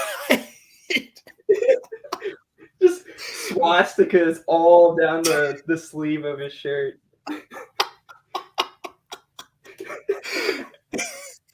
So like the aggression in which he was pushing people out of the way too made me think like, oh shit, yeah, bro. I was like, about to go down.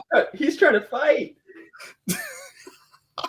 Luckily, I'm standing back there. You know, I'm not the whitest person. I've got some mixed blood in me, so I'm like, oh shit. Definitely not your average Brexit geezer over there, but he's pushing, and then he just leaves, so he doesn't come back as far as I know. So that was kind of he just disappears. He fights the crowd on the way out, and then just fucking disappears. I kind of want to know what pissed him off, to be honest, because he was enjoying the show, and then he just left. Yeah, I feel like he was in the front. He was like, yeah. I think he was in like the Nazi not sleeves the pit, up in the air. But... I think there was a pit and he was in it, but either way, he left, and for some unknown reason, maybe he left his tea on or something. He's like, "Oh, I gotta go." That's why he was pushing people out of the way. But I gotta get home. Oh shit, my tea. So we meet these British guys, and they're like cool. And what happens? Oh yeah, well, as I'm leaving, I was trying to get a shirt, so I stayed behind for a bit. But they didn't have them, and so I was like, oh, whatever. But as I'm walking out, this really plastered British guy saw my T-shirt. It was like a band called Discharge, and they were like 80s hardcore punk from Britain, so they're like a big deal there. He's like, yeah, oh, you got the best shirt in the venue, you do. Best band ever. And he keeps going on like this for like 30 seconds. I'm like, oh yeah, thanks, bro. But anyway, was he sloshed? he seemed like he was sloshed. He was like sitting outside Everybody was towards sloshed. the entrance. He was not moving. That guy was sloshed. Hmm. He wasn't like looking for like. I would have been sloshed too if that Sparkies. beer wasn't so fucking expensive. How much was it?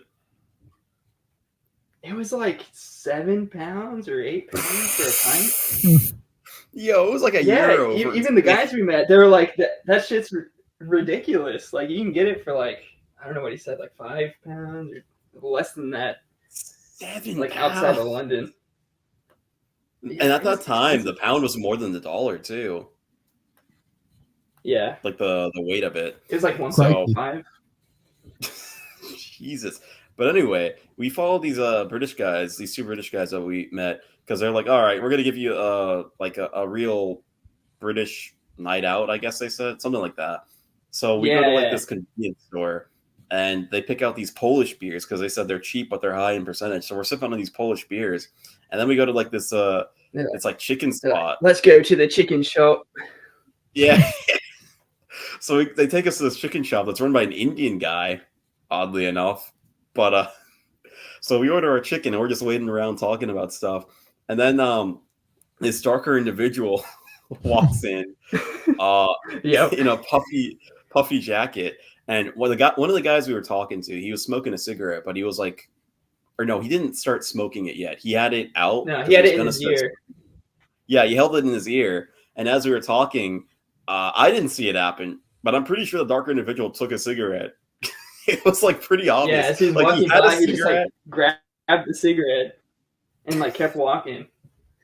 It was almost like a sitcom type thing, like a Seinfeld type thing. He had the cigarette in his ear, and the guy's like had the cigarette out of nowhere when he didn't have it before. He's like, "Hey, Mike, you took my cigarette." No, he didn't. Wait, I see a cigarette in your hand. I don't have a cigarette in my hand. What are you talking about? My fuck. Yeah. He's like, bro, I had a cigarette on my ear. And now it's not fucking there. Like, you took my cigarette. Can't say the whole word. No, you can't. But I mean, technically, it's not a slur if you say it in that context. Right. But it's like the Nick thing. You don't want to. Yeah. You know about Steve Kerr's son, Papa John? Don't get in trouble twice. You know about Steve Kerr's son, Nick? You know about him, right? Yeah, I'm serious. It's our That's real his guy. name. Yeah. I'm aware. Yeah, coach of the Warriors. His son is named Nick, and obviously the father's name is Steve Kerr. It's not Nicholas. It's not Nicholas. It's been stylized as Nicholas elsewhere, but if you look at like his name, it's Nick. That was the name he was given. And did you know Steve Kerr's dad died in a terrorist attack in Lebanon? Wait, what? Yeah. Is he Arab? No, I don't think so. What? He was like teaching there or something like that. Guy, right?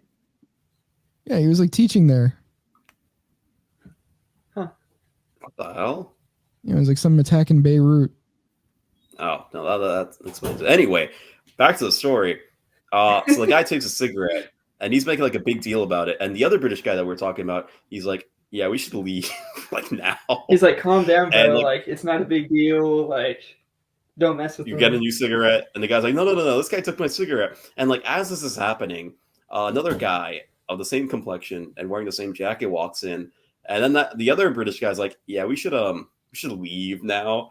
And like, as we're leaving, yeah, he was like trying to get us out the door. He was like, yeah, like they got friends coming, like they got other dudes coming. And we're like, oh shit. So we leave the guy too, the cigarette guy. We just leave him. And then, luckily, he came with us. He did come with us, but as we were leaving, he was still in the store. So yeah, I don't know how he got out of that. But luckily, the tube, it was like right across the street from us. So we like crossed the street and got into like the subway. Yeah. And as we're on the subway, the guy is telling us, yeah, those are what they call roadmen. They wear these jackets, which is like their like uniform or whatever, and they like fuck with you, and then they stab you in a group. Yeah, we were like, oh, I love knife crime. Yeah, that would have been a great introduction to the land up above, Yeah. not down under. Yeah, not down under. Beans on toast land. So yeah, we almost died. So that was fun. Yep. The first And time we almost died. What was the second time? Oh wait, I almost died, I guess. Oh yeah. This is where you come in with your story, the Albanian, because this was the same night. I think it was. Like after I went to my hotel and you went to your. Yeah, your hotel of safety, and I went back to my pit of. It didn't seem safe. Nobody spoke English there. Literally every language except that. Fucking Polish, Romanian. Oh, your place? Yeah. Yeah, but at least it wasn't like full of crime and sin and gross body odor. That's true. You're just describing India. It was like a India. normal room. Yeah. It was a The nice room was in India? No. You know, I actually didn't notice so many Indian people there. Well, good. It was like everybody except actual British people were in the area that I was in. So like Polish people, Romanian people. I think there might have been like a few Muslim people, like Arabs or whatever. Just not British people. None of them. Like I walked in to like check in the night of, and they're like, "Oh yes, you're a guest here. Oh here's your key." Like it's like fucking like Yugoslavia or some shit. But anyway, take it away, Papa. Your room seemed pretty nice, and there was definitely room on your floor for me to crash on. Listen, I wasn't about to get kicked out of the hotel just because I was stowing somebody over. Because I was like, after the first or second night, I was like, bro, I'm stuck in this shithole. Please, if you have room, like, can I just like crash on your floor? I don't even care. And he's like, no, I don't think there's room. And then like the last night we were like, Papa John's room. I'm swearing because I need to borrow his charger or something. I swear, bro's room was like in a India. regular fucking room. It was actually pretty fine. I was like, yeah, it was fun. Looking back, I probably should have just let you stay there, but I was like, I'm not trying to get kicked out. Bro, the place I was staying at was like, it's like on a street, and then you go in, and then there's stairs that lead like to an underground part, and that's where all the dorm rooms are or whatever. And then you check in, and they give you the key or whatever, and then you go downstairs. It smells like body odor already, and then you go inside the room, and there's like, you've heard of bunk beds. These were 3-layered bunk beds, and there were like 12 of them, all in this tiny ass room. And so I'm like, it's dark in there because I got there late when I first checked in, and then so I go in and I find my bunk, and it's at the top of one of these like 3 layers. And so I throw my stuff up there. I got like a backpack and then like a carry-on kind of suitcase. And then as I'm like looking at it, I notice that the guy at the bottom, he has this thing open. He's like on his phone, but he looks very rugged, like almost homeless. And I'm like, but he's got like a cell phone and everything. And I'm like, And the middle bunk luckily was empty. So I just climb up and then I go to sleep for the night. But there's like 50 other people in that room, so I'm like, I don't trust this. So I go to sleep like clutching my backpack, like rolled to the side of the wall, and like my suitcase was like between me and the wall. So I was like, oh god, I didn't trust. You didn't tell me it was that bad. And it smelled. Yeah, bro, I had to sleep every night clutching my bags so nobody would steal them. If you told me it was that bad, I probably would have been more open to it. Can't have shit in Detroit. Well, I mean, you would have been screwed either way because I left before you. So bad in there too. Yeah, but the smell of body odor, I can't even describe how bad this was. Like, it really was like India. Like, you walk down the streets of India, that's probably how it was. He had the India room. I had the cramped, Well, dark that's what I'm space. saying. Oh, you're talking about his room. Okay. Yeah. Yeah. And so the second night that I'm there, I get back and it's pretty late, and I walk in the door, and I'm greeted by like one of the guys that's working the desk, and he's like a darker complexioned fella, and he comes up to me, he's like, hey bro, like how you doing, man? Are you trying to buy like a gram or two? And I'm like, what? He's like, yeah, man, you trying to get whatever slang he used for it, British slang. I was like, what? He's like, man, and he like kind of pulled. He was like, the desk was to my right, and then the hallway leading to the downstairs part was in front of me, and he was like in front of me. And there was like another guy working the desk also. Oh, okay. Yeah. And so he just like comes up to me in the middle, and he's like, hey man, you trying to buy it? I was like, what? And then he like kind of pulls it out of his pocket, and it kind of shows me, and it's like weed. And I'm like, oh. And I was like, I think I'm good. He's like, come on, man, like 20 pounds for this, or 10 pounds for this one. I was like, And he's like, come on, man, And I was like, you know what? Because I was in very much like, fuck it, like just trying to have a good time. I'm here for the stories at this point. And so I'm like, you know what? Fuck it. I was like, all right, man, like if you do it with me, I'll get this one, like the 10-pound one.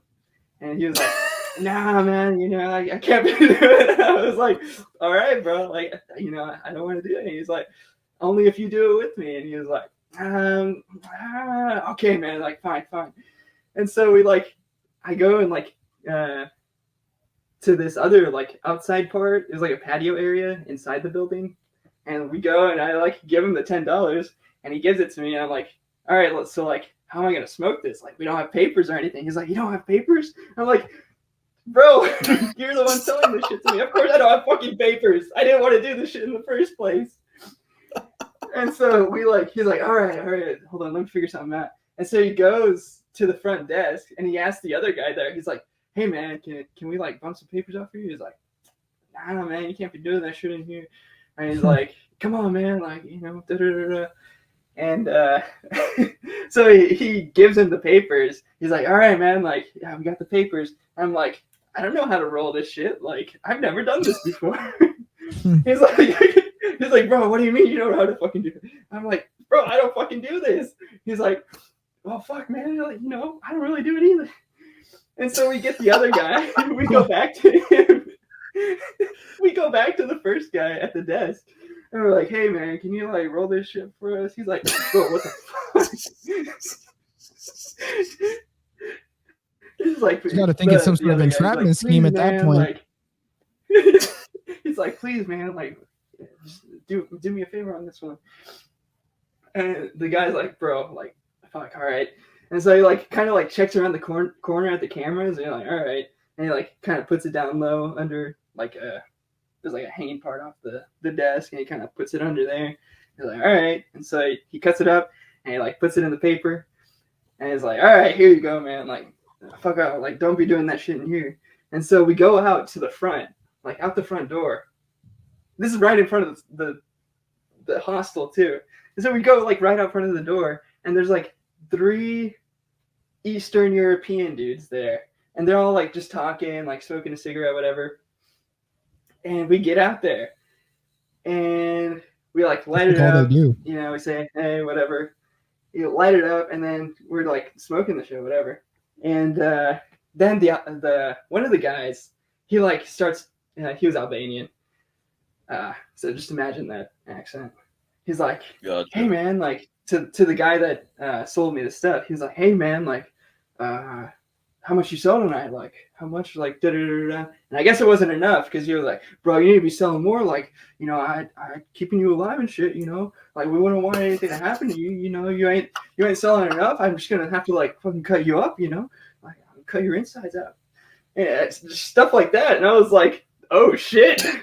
And I was like, okay, so I had like a few puffs at this point. And I was like, I started laughing. I was like, like, nervously. He's like, you think that's funny? Like, I ain't joking around. And I'm like, oh, shit. And I'm like, oh, okay. And the guy's, like, shitting himself out there. And, but he's like, okay. And the guy kind of, like, lets him off the hook. And he gets back by me, and we're just like passing the joint or whatever. And then we start talking to the guys, or I start talking to them, you know, just being friendly or whatever. And they're like, yeah, man, like I'm from Albania. And the other guys were like from, I don't know, Georgia or some Eastern European other places. And then the Albanian guy's like, oh yeah, so you're from America, right? And I'm like, yeah, I'm from America. He's like, so you like Trump? And I'm like, And he's like, yeah, you know, like, you know, I like Trump. You know, I think what he's doing is good. You got to have like a strong leader in there. He's like, you got to, yeah. And then we started talking about the wall. And he was like, yeah, man, you got to build the fucking wall. Keep the fucking immigrants out. Or else you'll end up like this, you know, with people like us right here. They just fucking let us in. I'm like, bro. So he's like, yeah, you know, Trump. Yeah, bro.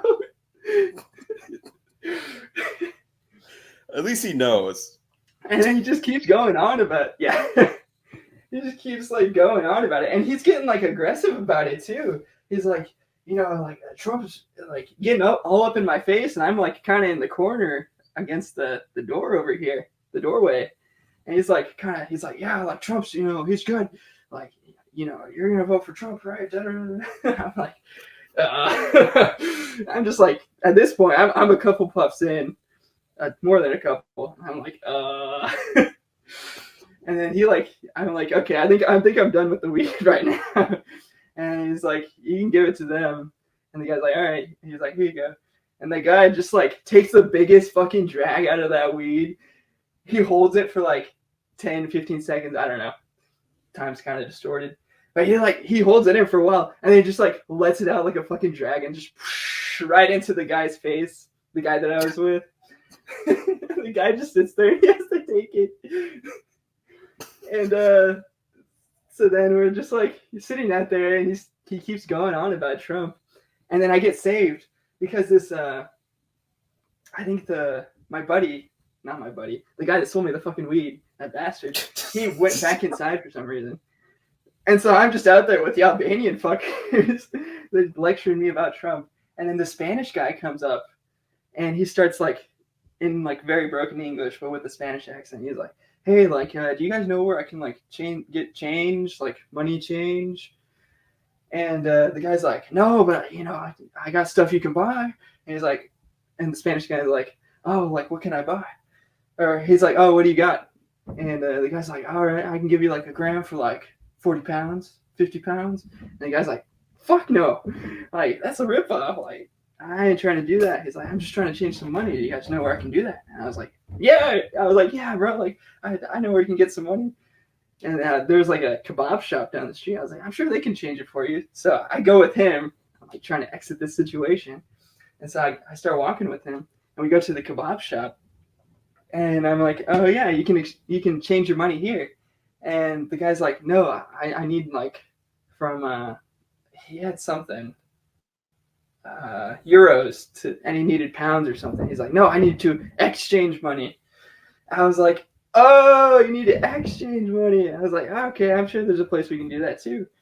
And for some reason, there's like this back alley exchange, like not even shop. It was like a stall, like a 4-foot wide stall in the middle of two buildings. It was like a crusty ass door, and like this old dude was behind like this like glass counter, and he was like, hey, what do you need? He's like, oh, I need to exchange this money. Da, da, da, da. And so we get the money exchanged, and I'm like, oh, like, what do you need the money for? He's like, oh, well, I'm trying to buy putas. And he's like, I need it for the putas. And I'm like, I'm flying pretty high at this point. And like, I around this time, like my Spanish was getting better, but it wasn't like perfect. And so I was like, oh, like putas. And he's like, yeah, you know, like prostitutas. And I'm like, oh, okay. He's like, yeah, man. Like I was with my friends, and they had all the money, and so we were trying to get these girls, and my friend went with one of them, and I was trying to get with the friend, but she didn't like me. She kept saying, no, I don't want your money, da da da da. And they made me leave. So right now, you know, I'm by myself, and my friend's getting lucky over there with his puta. And he's like, I'm trying to find some more. And I'm like, okay. He's like, yeah, but I'm kind of hungry. So let's go to, I think there's a McDonald's over there. I'm like, all right, let's go to the fucking McDonald's. He's like, all right, yeah. And so we walk up into the McDonald's, and it's pretty busy because I think it's the only thing open. Not the only thing open, because I guess that kebab shop was open. But it was pretty busy for like, I don't know, 11 p.m., 12 at night. And so we're waiting in line, and he's like, yeah, man, like I don't know why the puta didn't want me. Da, da, da, da. And so we get to the counter, and the guy has a name tag, and it's like some Spanish name. And he's like, oh, eres de España? Like, you're from Spain? And the guy, he's like an older guy. He's like, yeah, I'm from Spain. And then the guy straight up asked him, he's like, hey, do you know where I can find some putas around here? And the old guy, he doesn't even flinch. He's like, oh, yeah, man, like, I think you can go out in this square over here. And she's like, I'm sure you can find some. He's like, and the Spanish guy I'm with, he like looks over there. He's like, no, bro, I'm gonna get fucking stabbed in that place over there. He's like, well, that's where they are. So I mean, it's up to you. And the guy's like, fuck no. He's like, no, I think I'm good for the night. And then he orders like 20 chicken McNuggets, whatever. And then we head out, and we go back to the hostel. Luckily, the Albanian guys are gone, and the guy that sold me the weed, he was also gone. So we just went downstairs. He went to the kitchen area to eat chicken McNuggets, no putas, and I went to bed clutching my backpack. And imagine getting rejected by a prostitute. Yeah, I don't know why. She just didn't like him. You offer money, and that's what they do. They take money for sex, and this one's like, yeah, I just don't know about that. You know, I usually whore myself out to guys, you know, for cash, but you know, not even your money can make it worth it. Were they Spanish hookers or what? I don't know what kind of hookers they were, but the guy and his friend were Spanish. I hardly know her. I mean, that's what the money's for. Yeah, it's true. Yeah, I don't know. She just didn't like his vibe or whatever, and he was pretty pissed about it that his friend got to go with them, but he didn't. I would be pretty pissed. Wait, was he like particularly bad looking or something? He seemed like a pretty normal looking dude. He said he was from País Vasco, like the Basque country. Oh, he's a terrorist. Yeah. But I mean, he's pretty tall looking, white dude with a beard. Kind of, not full beard, but like kind of growing in. He seemed fine to me. I don't know. Maybe he just seemed like a little forceful or something. Yeah, those Spanish guys can be like that. Yeah, especially if they're they're British and they're not used to that. Yeah, but at the same time, it's London, so I feel like they'd be used to all sorts of that place is fucking weird. Flavors. Yeah, but anyway, he didn't get his putas, but he got his chicken McNuggets. So it wasn't a total loss. After I left, like I left the country, did you just stay there, or did you like find another place to go? No, so I think that was because we had to change our flights, because I had my return flight coming back to Spain. So I had to buy another flight from London to America. So I stayed one extra day, and I had only booked the hostel for those like 3 days, whatever. And so that last day I booked another place. I was like, I don't fucking care how much it costs. Like, I'm getting the fuck out of here. And so I found a decent looking place in like Paddington or something. It's a pretty decent neighborhood. Yeah, is that where we saw the famous cock? This is what it would look like if Paddington Bear was in a certain position. I don't remember, but no, the famous cock was by the Chinese place we ate.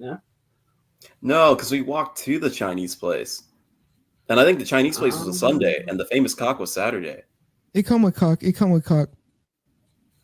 Because remember, maybe like, the first day we got split up because we showed up late and we just went to our separate ways. By the way, it was like an hour fucking drive to get to where he was. It was fucking ridiculous.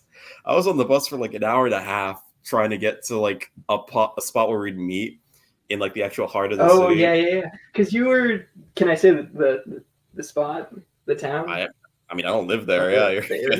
Yeah. So you were in fucking Walthamstow, which I finally figured out that's how you pronounce it. Which is like far northeastern part of London, and I was like in the heart of London, in like King's Cross. How did you get the worst area though? That's what I want to know. I don't fucking know. It didn't even seem that bad on the outside.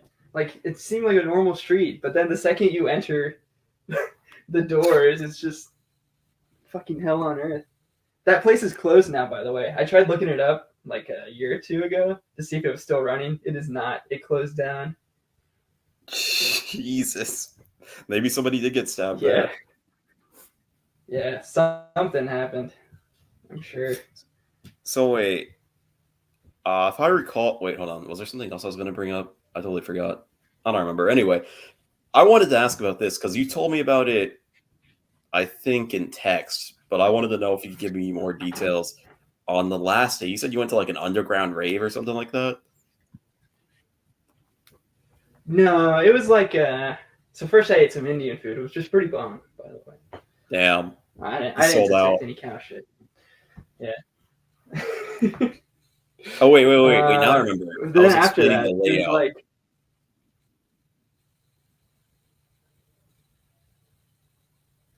Of what? The layout of like the timeline.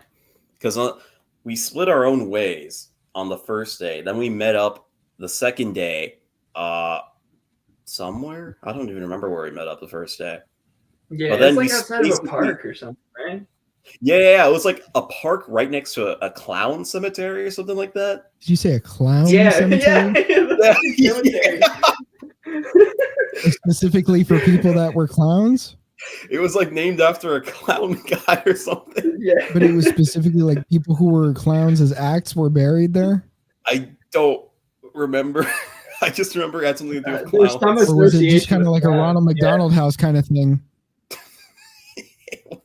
It was not. Just it was like the a first clown of cemetery, or Britain or something like that. It was like a dog park, I think. Or no, it was a dog park next to a cemetery that had something to do with clowns.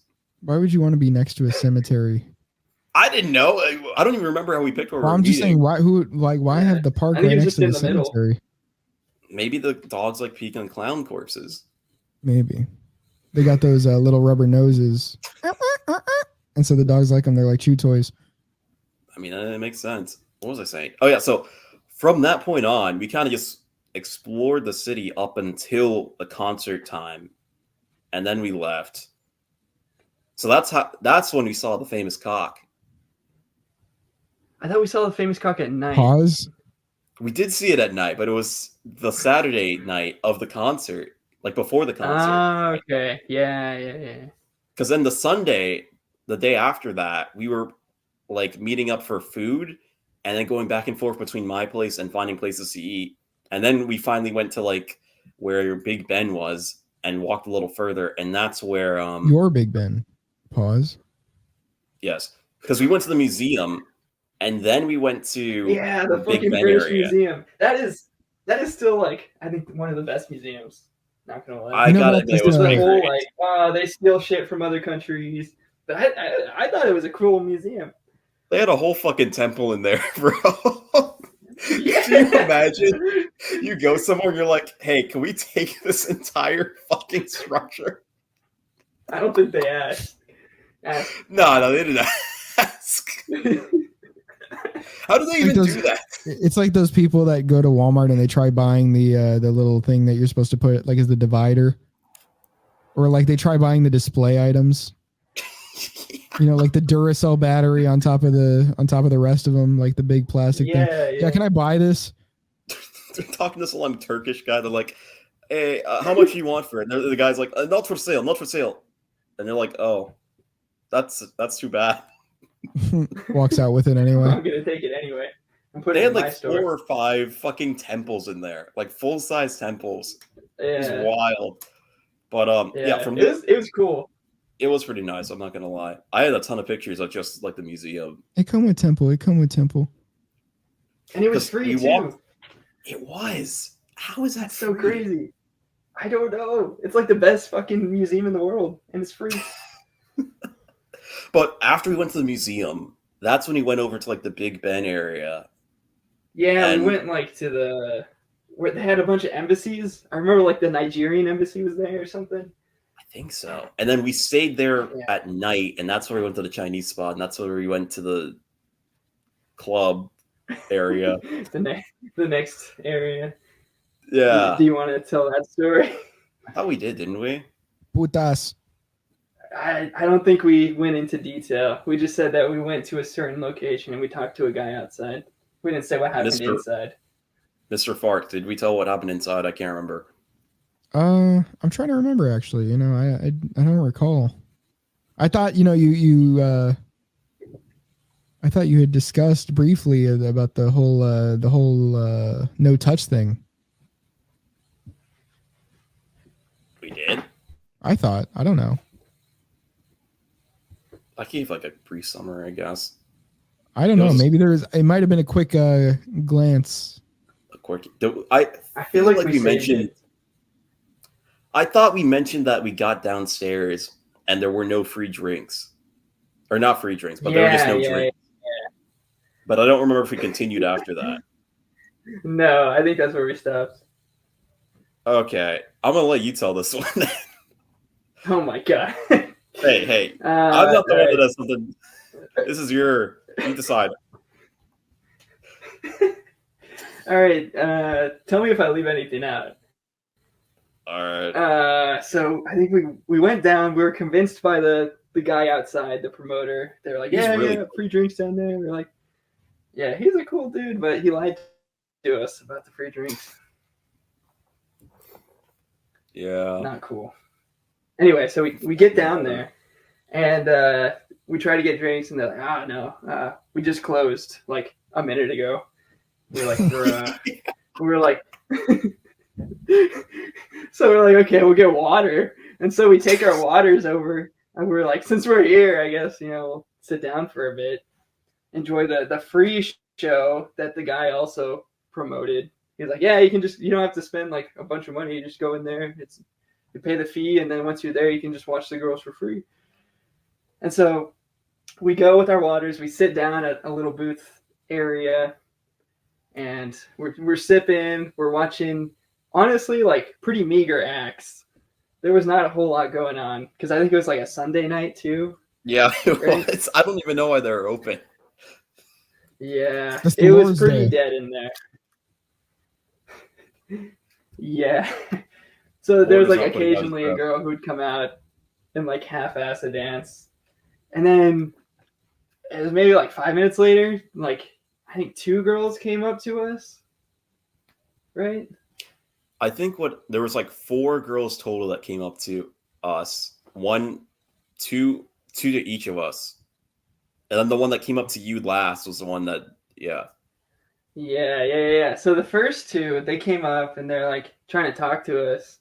And then eventually they're like, all right, so like, it's like $40 or $50 for a dance or something like that. That was gross. Like a private dance. And we were like, no, we're like, we're just trying to enjoy like the free dances, whatever, that's kind of expensive. Yeah. Okay. Whatever. I remember I said like, yeah, maybe in a bit. Maybe that's usually my like excuse. I still got to think about it. Not exactly sure. Exactly. It always works. But continue, Papa. John. They nuked him. They got him. That's it.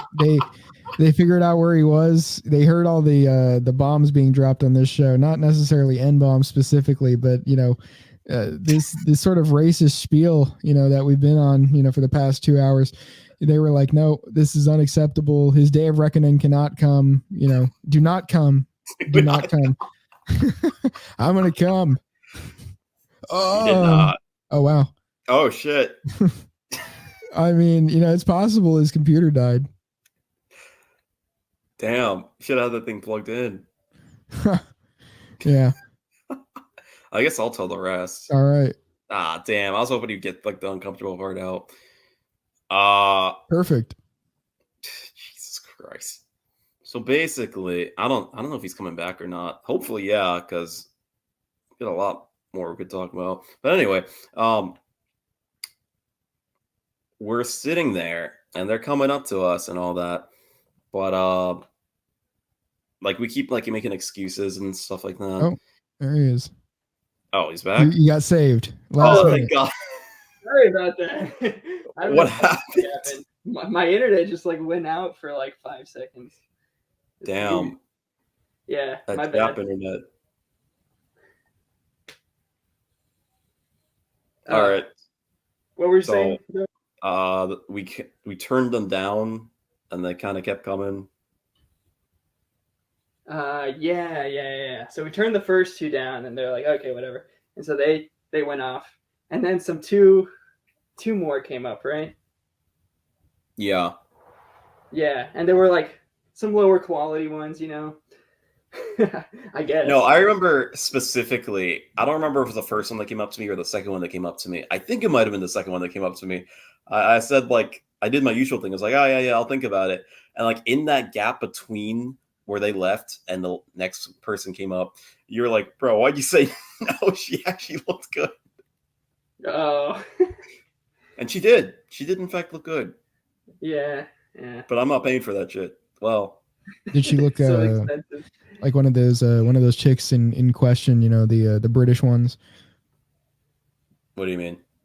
You remember those two British girls from that one long form content? British. Oh no, no. Not like the one that looked like a giraffe. I'm talking about the other one. It's funny. I saw her on the other one on the other coast, and she looked way better. The giraffe one? Yeah. I thought the other one looked better. No, the other Until one she did opened look her mouth. better. Oh my God, that was so fucking fun. Bro, before she opened her mouth, I'm like, damn, she's a baddie. And then she opens her mouth and it's just, yeah, hello, my name's Beamley. Oh no. Yo, when they start shouting and cackling, bro, that was the funniest shit ever. Yeah, that honestly was very humorous. I enjoyed that very much. I had such a ball watching that. That was so funny. But no, the one girl, the giraffe-looking girl, showed up on the other long-form content, but the one on the other coast, the other big one, you know what I'm talking about? Yeah. Yeah, and it was just her, but for whatever reason, she looked way better. Maybe the angle or like the makeup. Like I had to like check and see, like, is this the same girl? Is this who I'm thinking it is? But then she brought up the other show, so I was like, oh no, this is her. Okay, shit. Yeah, I don't know. But yeah, no, I'd smash a girl that looks like the other one. Not that specific girl, but one that looks like that. Doesn't talk. Yeah. Who exactly. are we talking about here? Can you pull up examples? I have no idea what the fuck you're talking about. Can you find a clip of that? Oh my God! Here, let's look. While you're looking for that, I'll give you the answer. Like the one that showed up that you said, bro, you should have won for. She looked better than both of them, but she was blonde, from what I recall. Okay. Yeah, the one that we got too was blonde, also. Oh, I found a 2-minute clip from there. The UK duo are too honest. Let's see what we got here. Okay, well, we're gonna have to pretty much watch from that show, so it's obvious which show it is, Yeah, it doesn't fucking matter. I mean, it doesn't, we just don't promote other shows on here, but this is a long form content. It's not a podcast, because this is the podcast ever. So let's see, just a fair warning to you. Now let's see. Let me turn the volume up a little bit. Okay. See a fucking slag. So the first one is on the end on the left. That's the giraffe looking one. Okay. And the other one right here on the third to the left, I guess, second to the last if you're going from left to right. Uh-huh. That's the one I'm saying is the hot one. Yo, that girl next to her, she looks kind of manly. the one in black hair, she was so fucking funny. She was out of it. Yeah, 2 years. She has dyslexia though, so. And what? Nutrition and sport. Okay. And then, what's your relationship status? Single. Okay. I'm ready to fuck. Bruh. What? You wanna? I mean, Chris, this is your favorite part, right? You want to ask that question? Look at this chick. You saw that chick with the fucking Hooters? Yeah. Wait, which one? You saw that shit? Look at Putting this. it all Look at out that there, one. damn. Hey, Chris, this Wait. is your Them things thangin'. favorite part, right? You want to ask that question? Oh, that. Right there. Look at that. Jesus. It's like a bar wench, you know. Yeah. It's a wench. What's your body count? It's got to be 100. Bruh. I stopped counting like after a bit. Look at that fucking open mouth laugh. Past that, that's what I'm saying. Yeah, we've heard 600 plus. Oh, really? Yeah. I don't See, know how people count that high. It's not even that funny, but because she's laughing like that, it becomes that funny. Your friend? Is that number? She's a fucking She's slag singing as me. well. She's such a Oh, God. No, my body count is literally like divide that by she's 10. 3. No, divide that by 10, but she has fingered me, so. Yeah. Oh my god. Here we go. Okay, well anyway, we're gonna stop that right there. Christ. Oh, That God. that was some Format is strange this? shit. This is why we don't, you know, this is why we just call them long form. You know, that's what they are, but I just mean that's why we call them that. This is why I stay on this side of the Atlantic. Yeah. Yeah. Honestly, I Spain. can't even I'll believe go back there. you guys were there. Now continue with your story though. So the first two left, and then it was the second two, and then from there, that's where the one that came next to me, she was the Polish one, right? Oh yeah, this one. Yeah. I forgot how funny this is. Yeah. And so we're sitting there, and we're like, we kind of say the same thing because I think they offered prices or whatever. She was like a little bit cheaper, like 40 or 35 or something like that. And we're like, oh no, like we'll think about it, but we're just enjoying like the free shows or whatever. Wait, I remember exactly how the exchange went, so I'll chime in for this part. So she walks over, and she's like, "You guys don't look like you're having any fun," and we're like, I think we like looked at each other, and then you're like, "Yeah, we're waiting for the dance." And then she was like, "So you don't respect women?" So like, What?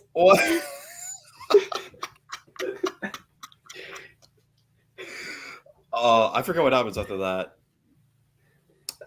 She just was kept like- going on about it. She's like, "That's how we get paid. Like, we don't get paid that much. Like, Yeah. She was the breaking down the salary pricing or whatever. structure and stuff. yeah." She's like, "Most of our money comes from the tips or whatever." And so she was basically trying to guilt us into it, and we were still like, "Nah, like that's too much." And then finally, she's like, "All right, so tell you what, I'll give you a dance for like, what was it, 25 pounds or something like that?" No, it was like 10. She dropped No, it. So... it was like 25 because we went halvesies on it. No, it was 10, and we went halvesies on it. And I remember it was €5 or £5 or whatever. 5 each? Okay. Yeah. Yeah. Jesus. It was When really you each get cheap. half a dance? I feel like it was like 25 because we each had to pull some stuff out because we didn't even have cash at that point. We had no cash, and I think that's why we kept turning them down because we had no fucking cash. I just So didn't finally want to she's do like- it. But that was like a later So consideration. finally, she was like 25. She's like 25, like final offer. Da, da, da, da. And this is after she gave us a whole spiel about how we should respect women and how they get paid in tips and like we should be more feminist. I don't know, some feminist bullshit. Yes, let me now drop And down then she, the like- price of my And then she body. drops her price down to like something super cheap, and we're like, you know what? Okay. And then we were like, yeah, but we don't have any money, so we're gonna have to like pull some out of the ATM. And so we have to go out to like the front part where the ATM is, and she follows us over there. And so we're like waiting at the ATM, you know, pulling the money out. It's taking this whole thing takes like 15 minutes to get all of our money out and stuff. We pull out just enough to pay for the dance, and I think the fee was more than we actually took out. Was it not? I don't remember that much. Because the fee for that ATM was like £7 or something. It was ridiculous. Yo, shit. It was really awkward too because we were like sitting there at the front like desk lady or whatever, like when you like pay to get in or whatever. And so as you were doing something, or as I was doing something, or as the lady was like pulling up our accounts or something like that, we were just sitting there like trying to do small talk, and it was the most awkward shit ever. Yeah. I think I said Just something. I said something that pissed for her like off. 10 minutes about feminism. I said something like we were like making small talk about like where we're from and shit, and I think I said something like I was talking about like alligators or whatever, and I don't know what her response was, but I said something like, "Oh, you're not from Florida, so I guess you don't know what that is or whatever." Because I don't know what people are aware of. But I guess she took that the wrong way, Yeah. and she like snapped back at me or something, and I was like sitting there thinking, "What? What just happened?" Bruh. Yeah. So this poor Polish girl, we dragged her along all the way to the ATM. We're standing there for 15 minutes trying to get our money out. We finally get the money, and she takes us to like this back room or whatever for the private shows. And so she takes her money and she starts doing her thing, right? and it's me. It's me and Greg here. We're just like we're watching. We're like, all right, this is the show, and she's doing her thing. And then she like, at one point, she gets on the floor, and she like spreads her legs open, right? And she's still wearing like her high heels or whatever. And she does the thing where like she spreads her legs open, and then she like does something. She like pulls them back real quick and like claps her ass cheeks with like the back of her legs, and it just like makes like a. It's a loud like clapping sound. Pop sound. Yeah. And we both look at each other, trying not to just die out laughing. She was doing like the whole time. I was chuckling at that point. Making popping sounds. Yeah, it wasn't even like it wasn't sensual or anything. We were just trying not to. It was like a try not to laugh challenge, basically. We were just sitting there watching this shit. Should have both taken a sip of water to see who spits out first. I don't think I had my water at that point. It would have been great if I did. No. Yeah. If I had water in my mouth at any point, it would have gone on her. I would have spit it out. Like an Indian. And back into their food. Yeah. Hey, I paid $25 for that. Cobra spit. I was like 5, not even. I was like a minute. And then she finishes up. Yeah, it's like a minute-long dance it's or worth whatever. the money. And you know, she did a good job for probably not liking us too much. She really put her heart and soul into that, and her nasty. I don't know why she still went through with it. Yeah, after that, I don't know either. It must have been a really slow night, honestly. Because I think there might have been like one other group there. I think they left after a like, while too. And I think go to strip clubs on like Easter or something. Yeah. Maybe you'll get a good price. Yeah, Sunday night, not the best for strip club. I think it was actually close to Easter because that was in March. I'm pretty sure. Yeah, unless you're looking for a bargain. Yeah, it was March, and the fucking China virus was coming for us. So you know, it was weird. To do with it. Surprisingly, not much was like closed or anything there. Yeah, at that point, like nothing was. It's like nothing changed really. It come with best. Yeah, dude. I think just because it hadn't gotten there yet. Right. But yeah, after that we like. But walked I think we outside left like pretty much right after that. Yeah. Yeah, just no reason to stay after that. Started talking to the promoter guy again. We were like, I thought he talked to us. We peaked. That might have been it, but we're standing there for like an hour after talking to this dude. And then you want to take this next part, our misfortune? Was it the Nigerian guy, or what? Oh yeah. That first that happened. So, I'll take it from here, I guess. So we walk out, and I think the promoter guy started talking to us. He's like, "How was it?" or whatever, and we're just like, you know, it was good, I guess. I think we lied, and then somehow we start talking Yeah. about He was just like so British. cheerful. He was happy. Didn't want to make him. He feel liked his bad. job. We started talking about like He did. British right-wing politics or something like that for like an hour and a half. Like it was cold too, so I wasn't exactly enjoying this. And I didn't have winter clothes Yeah. like at all. So it was like I think it was like 30 degrees Fahrenheit or something like that. And we're standing. Yeah, it in was the me cold. too. Me too. I remember being so fucking cold and being like, "Fuck Britain, bro! It's too goddamn cold here." Yeah. So we're sitting there talking with him for like an hour and a half, and then like after a while, we leave, and I think as we're leaving like the view of that area, some Nigerian guy, I'm assuming Nigerian, he was African, so he comes up to us. He's like, "Hey, guys, you It was want?" like we want started something walking more? like not even 10 feet away. Yeah. It's like, "You guys want some girls?" And we're like, "What?" you know, like something you can actually do stuff with. And we're like, I don't know. We're kind of good. But So you think they that he sets it Yeah. up so that he's in the position to where he goes after the people that are already out of the club? 100%. He's trying to get the people that are already Oh, yeah, for escalated sure. in their Yeah. level of feeling Already bricked toward up. yeah, exactly. He's going for those people. So You he, could say he's a poacher. yeah.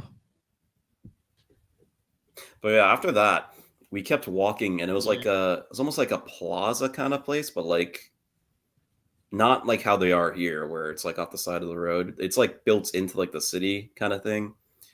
And we keep walking for a while, and I forgot what we were doing. We were walking around for a bit, just kind of loitering. Yeah. And then after a while, We tried to find the train because we were trying to get home. yeah, that's what it was. We were trying to find the tube, but they fucking closed the train.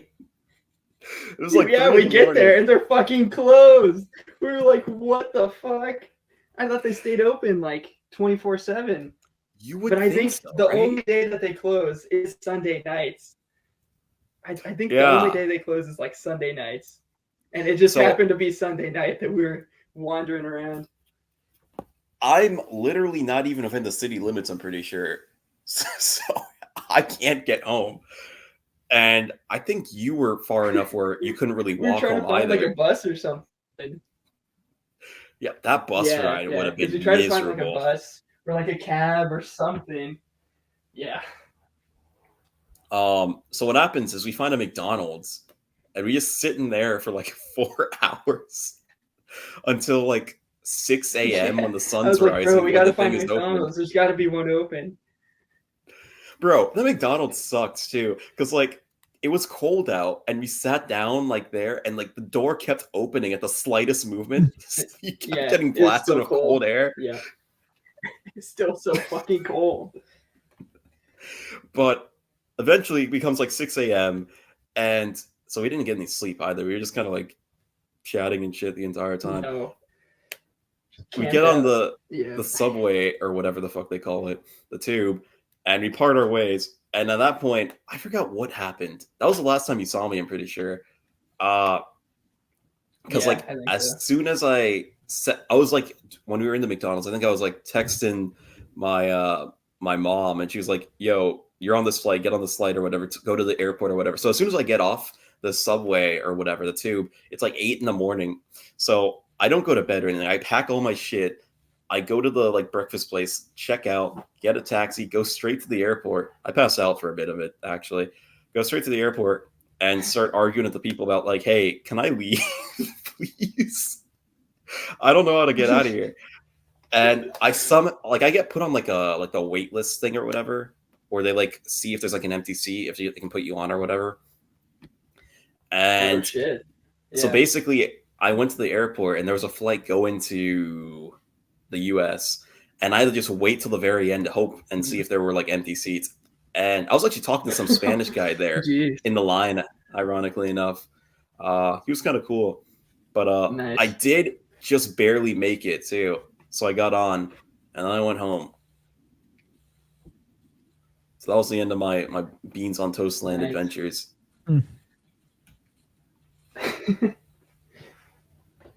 No, yeah, I went back to my hellhole. I checked out, and I was like, all right, you gotta find a new place. So wait, So I just like went on my phone and found a new place. walk us through that last day though, because I'm curious.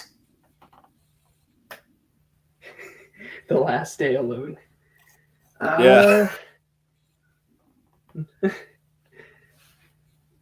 So I checked out, and then I got my new hotel. Then I took the tube over there to Paddington. I checked into the new hotel, and the first thing I did was take a fucking shower because I refused to use those showers in the first hostel the entire time I was there. Because I was gonna go take a shower, I think, after the first night or whatever. But I get down there, I look in the shower or whatever, just hair and mold all up in that shit. I was like, that is so disgusting. Like I was in fucking Boy Scouts, you know, like I've taken showers in like those outdoor like latrine areas. This was so bad that not even I was willing to step foot in that piece of dumpster of a shower. It was, oh god, I can't describe how disgusting that shit was. Didn't you shower in my bathroom one day, like when you went to my hotel or whatever? I don't think I did. I thought you did. I might have. Whatever. I don't know. Wait, I yeah, just 'cause you wouldn't remember have had your not clothes with showering you. for like a couple days because Yeah. yeah. So I didn't shower for a couple days, so I was like greasy as shit. So I took a shower, and then I think I took a nap or something because I hadn't slept for like 24 hours. And then I think after that, I was like, all right, I guess I'll go like look at some more of the sights of the city. So I went over to like Tower Bridge, I think is what it's called. Like it's by London Tower. I don't remember the names. The fuck is Some London famous Tower? bridge over there. I think it's called London. I found it. It's like it's a not big even a tower. suspension It's like a bridge. castle. Yeah, or a bridge. Yeah, It was Tower something. Bridge. But I went across the bridge.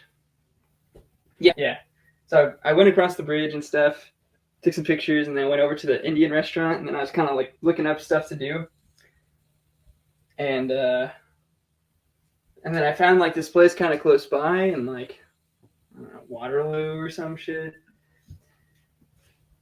And it was like this graffiti place, like in this underground part, like under a bridge. And so I was like, that looks kind of cool. And so I went over there, and I think it's called like the Vault. And it's this long tunnel with just like graffiti and stuff, like good graffiti.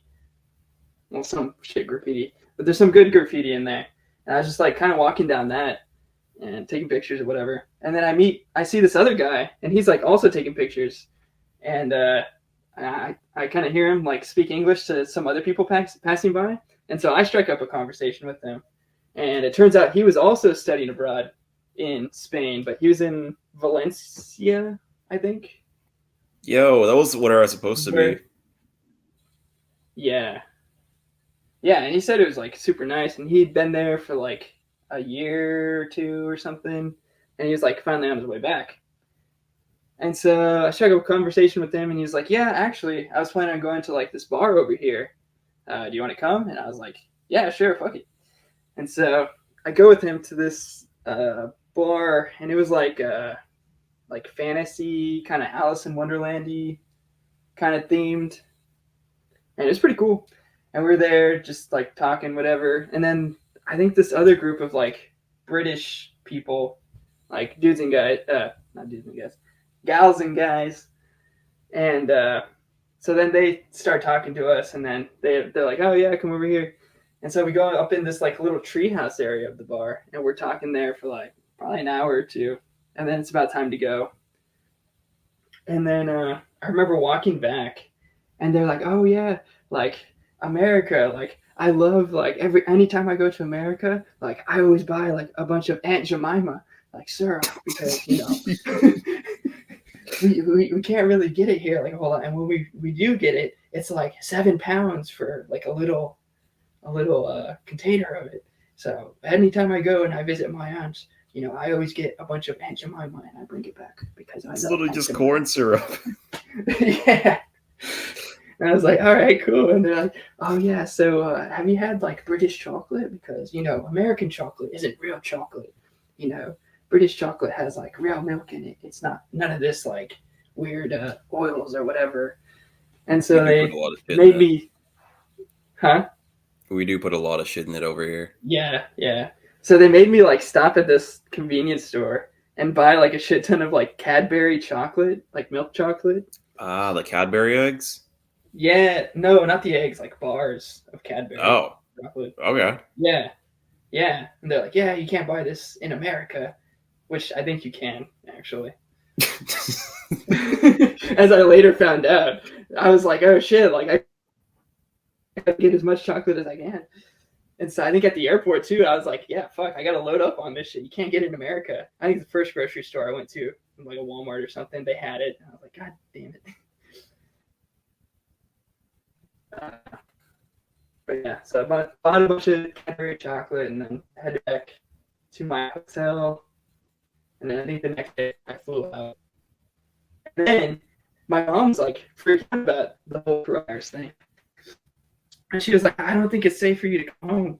She's like, I think you have to like quarantine first, like for 2 weeks is what they're saying on the news or whatever. And I'm like, bro, mom, I'm fine. I feel fine. She's like, I don't know. Like, I think it would be better if, you quarantine first. And so I flew into like Dallas. And like, I was there for 2 weeks by myself. My mom, because Is he like glitching for you too? Yeah, I was gonna ask that. Okay. Getting a little cut out for Papa John over here.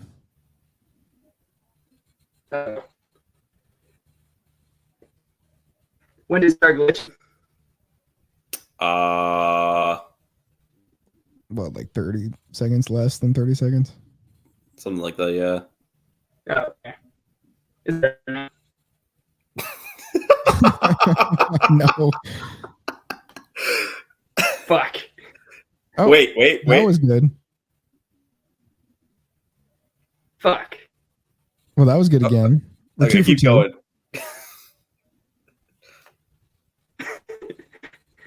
Fuck. I think we're mostly out of the woods. Okay, continue. Okay. Cool. Yeah, so I had to quarantine in Dallas for 2 weeks, basically. I didn't do that shit. My mom's freaking out. Oh no. Okay, now it's back. We're it's happening again here. Ah, shit.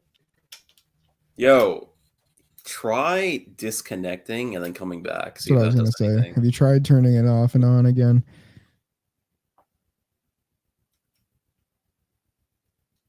All right. So, what's the haps if you catch that sports game?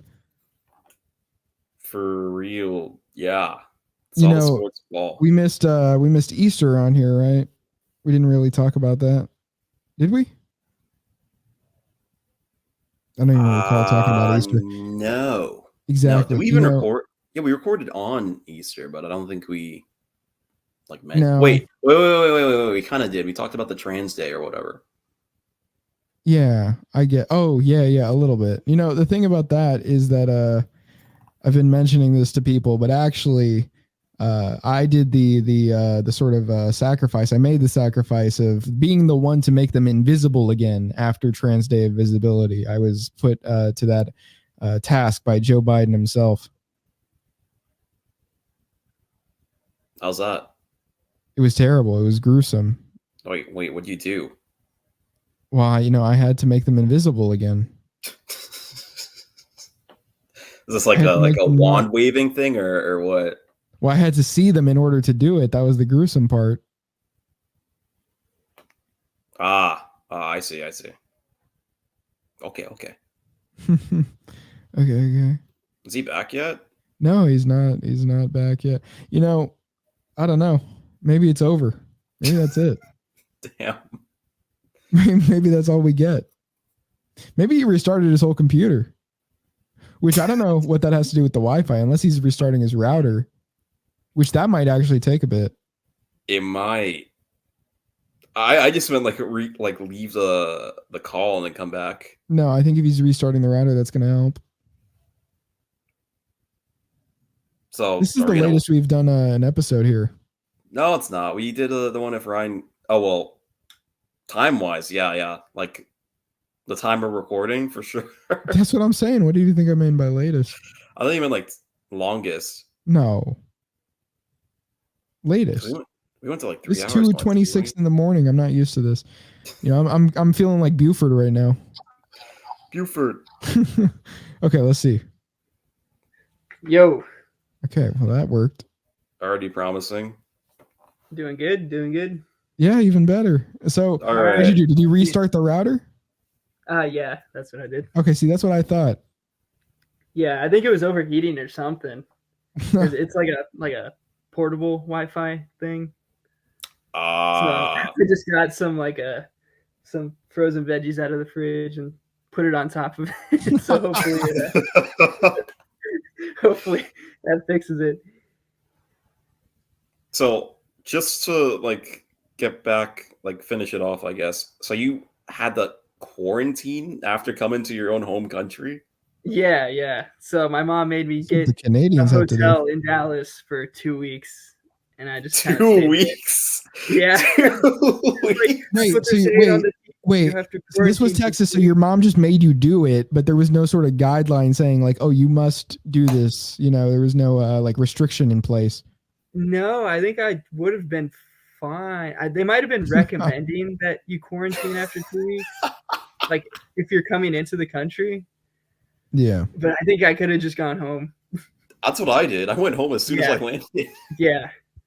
But well, I don't know. It probably varied state to state, but I didn't think Texas was like that. You know, I mean, obviously, the alternative would be the place where there was no COVID restriction, basically, other than the first 45 days, I would say, around there. I don't know that. I think the only other places other than Florida that didn't have any, that was a restriction. So I'm not even saying it had no restrictions, though at some point it just kind of stopped. South Dakota, I believe, and then I don't know about New Hampshire. New Hampshire's kind of got that ultra no step on snake thing going for them, so that makes sense. The problem is they're in New England, so I don't even know if, they might have had a lockdown. That's true. No, yeah, because when I got back to Texas, I remember distinctly, the first day I got back, I was like, I kind of want some Whataburger because I saw that there was one kind of nearby. And so I walk over there. I don't have a car at this point. I'm just staying in the hotel, so I have to walk everywhere. I walk over to the Whataburger. I see they have a sign up that says the inside is closed. You have to use the drive-thru. So I'm like, bro. So I go around. I go around to the window. I'm like, hey, can I order here? And they're like, no, you have to be in a vehicle for us to take your order. I'm like, what is that? Bro, please. What exactly makes you better off? What exactly makes you better suited to go through a drive-through in a car as opposed to on a bike or on feet? Yeah, that's. You're telling me somebody on a motorcycle can go through a drive-through, but somebody in a bike can't, or on a bike can't? I've never seen anybody on a motorcycle in a drive-through. But I take it that they could. No, it's a vehicle. I think the excuse they gave me was we don't want to be responsible if somebody comes up and takes your food or something. It's some bullshit like that. But they wouldn't be. Once they hand it to you, that's your fault. Yeah. What if I take the food outside of the restaurant and somebody takes it from me? I'm the only one out here. It's literally not an issue. Can you just please take my I have money. I have money right here. They just refuse to serve me. I was like, oh my God. Luckily, there was a Subway it was a little farther away, but it was still not too bad of a walk. And their inside was still open. I wonder so if the drive-through place would have still been compelled to give you water. Something. Spit on me. I was so Anything. pissed. Like fucking Whataburger, bro. This be a bastion of freedom. I've never been to a Whataburger. There's a lot in Texas and like Oklahoma, Arkansas area. Mostly Texas, I think. Wait. Shit. When I went to the great northern city of my state, I saw one and I just didn't bother going there because I was like, yeah. Meh. It's not that. It's still fast food, you know. But at that point, I was hungry and I was like trying to get anything. So I you were think just like after that day. Go ahead. you were just camping out there for 2 weeks in the same like general area. Yeah, in the same hotel, basically. So eventually, Like, you what I weren't, did like- was I walked like. You weren't like leaving like the area because you're just walking everywhere. Yeah, basically. But yeah, I went to Whataburger in Tallahassee, and I Yeah, went to fuck it, I'll- In-N-Out I was revealed. That's the in city I Utah. was talking about. in Utah. Was it any good? In-N-Out? And Whataburger. I want to know now. Whataburger. Well, I feel like In-N-Out was better than Whataburger. I feel like it Whataburger's feels- kind of overrated, honestly. I'd be inclined to agree. Yeah, you're not really getting much out of it, honestly. You know, I mean, I wouldn't even really eat that slop anymore, but you know, that's just me. So aggressive. Jesus. Like, I get what you're saying, but like, damn. Anyway, so I had to walk. I ended up walking 6 miles to the nearest Walmart for groceries. And Sounds kind of high. yeah, it was an adventure, I guess, for sure. But I got so much groceries because I was like, I gotta buy enough for 2 weeks. So I bought a shit ton of stuff, and I was like, "There's no way I can carry this back." So I just got an Uber on the way back. But Why did you do that to begin with? I don't know. This was I was like, not I don't want to normal pay time? money for an Uber. I feel like that's too much. Like I can walk I there. don't know that I'd rather walk 6 miles. This was at night. No, this was during the day. Oh, This is the next day. Yeah. Is Dallas like a walkable city like that? No. Why I would was, you I do was that? definitely crossing like 6-lane interstate highways and shit.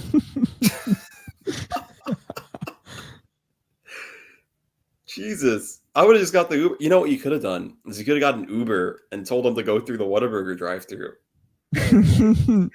Yeah, no, I wasn't fucking with Whataburger after that. I was pretty pissed. I mean, Fair. would you pay extra for the Uber to do that for you if you don't have a car? I think it would be funny, like a Looney Tunes skit. So I would do it like once. There was I should no make a other- video about that. Paying an Uber driver to take me through a drive-through. That could get some numbers. It Yeah. could. Well, I was thinking Yeah. about survival at the time. And then it's like I would order the most extra thing because, like, you know, obviously if I'm going to McDonald's, I'm gonna get like 4 loose patties. So I'm like, hey, Uber driver, can you order me 4 loose patties? And so there's like a whole confusion between the driver and like the window person. You know, fucking all of them are just like, what? I mean, I'm sure Even funnier. I'm sure it's an If a la they're carte order. Ketchup. Just ketchup. Let me just. Do you have to One pay for packet of that? ketchup. One packet of ketchup. That would be ridiculous. It would be absurd. You think you could order one fry? Yeah. There's no way. They throw a fit about it. If they won't let you go through the drive-through without a car, they're not gonna let you just get one fry. A la carte, a la carte. I feel like I could say a la carte to anything and just justify them putting it in the system. A la carte. Yeah. No, it's should, a la like- carte. Deliberately get an Uber driver that's their English is definitely not their first language. He Get said it he out, wanted baby. 40 loose patty. He wants what?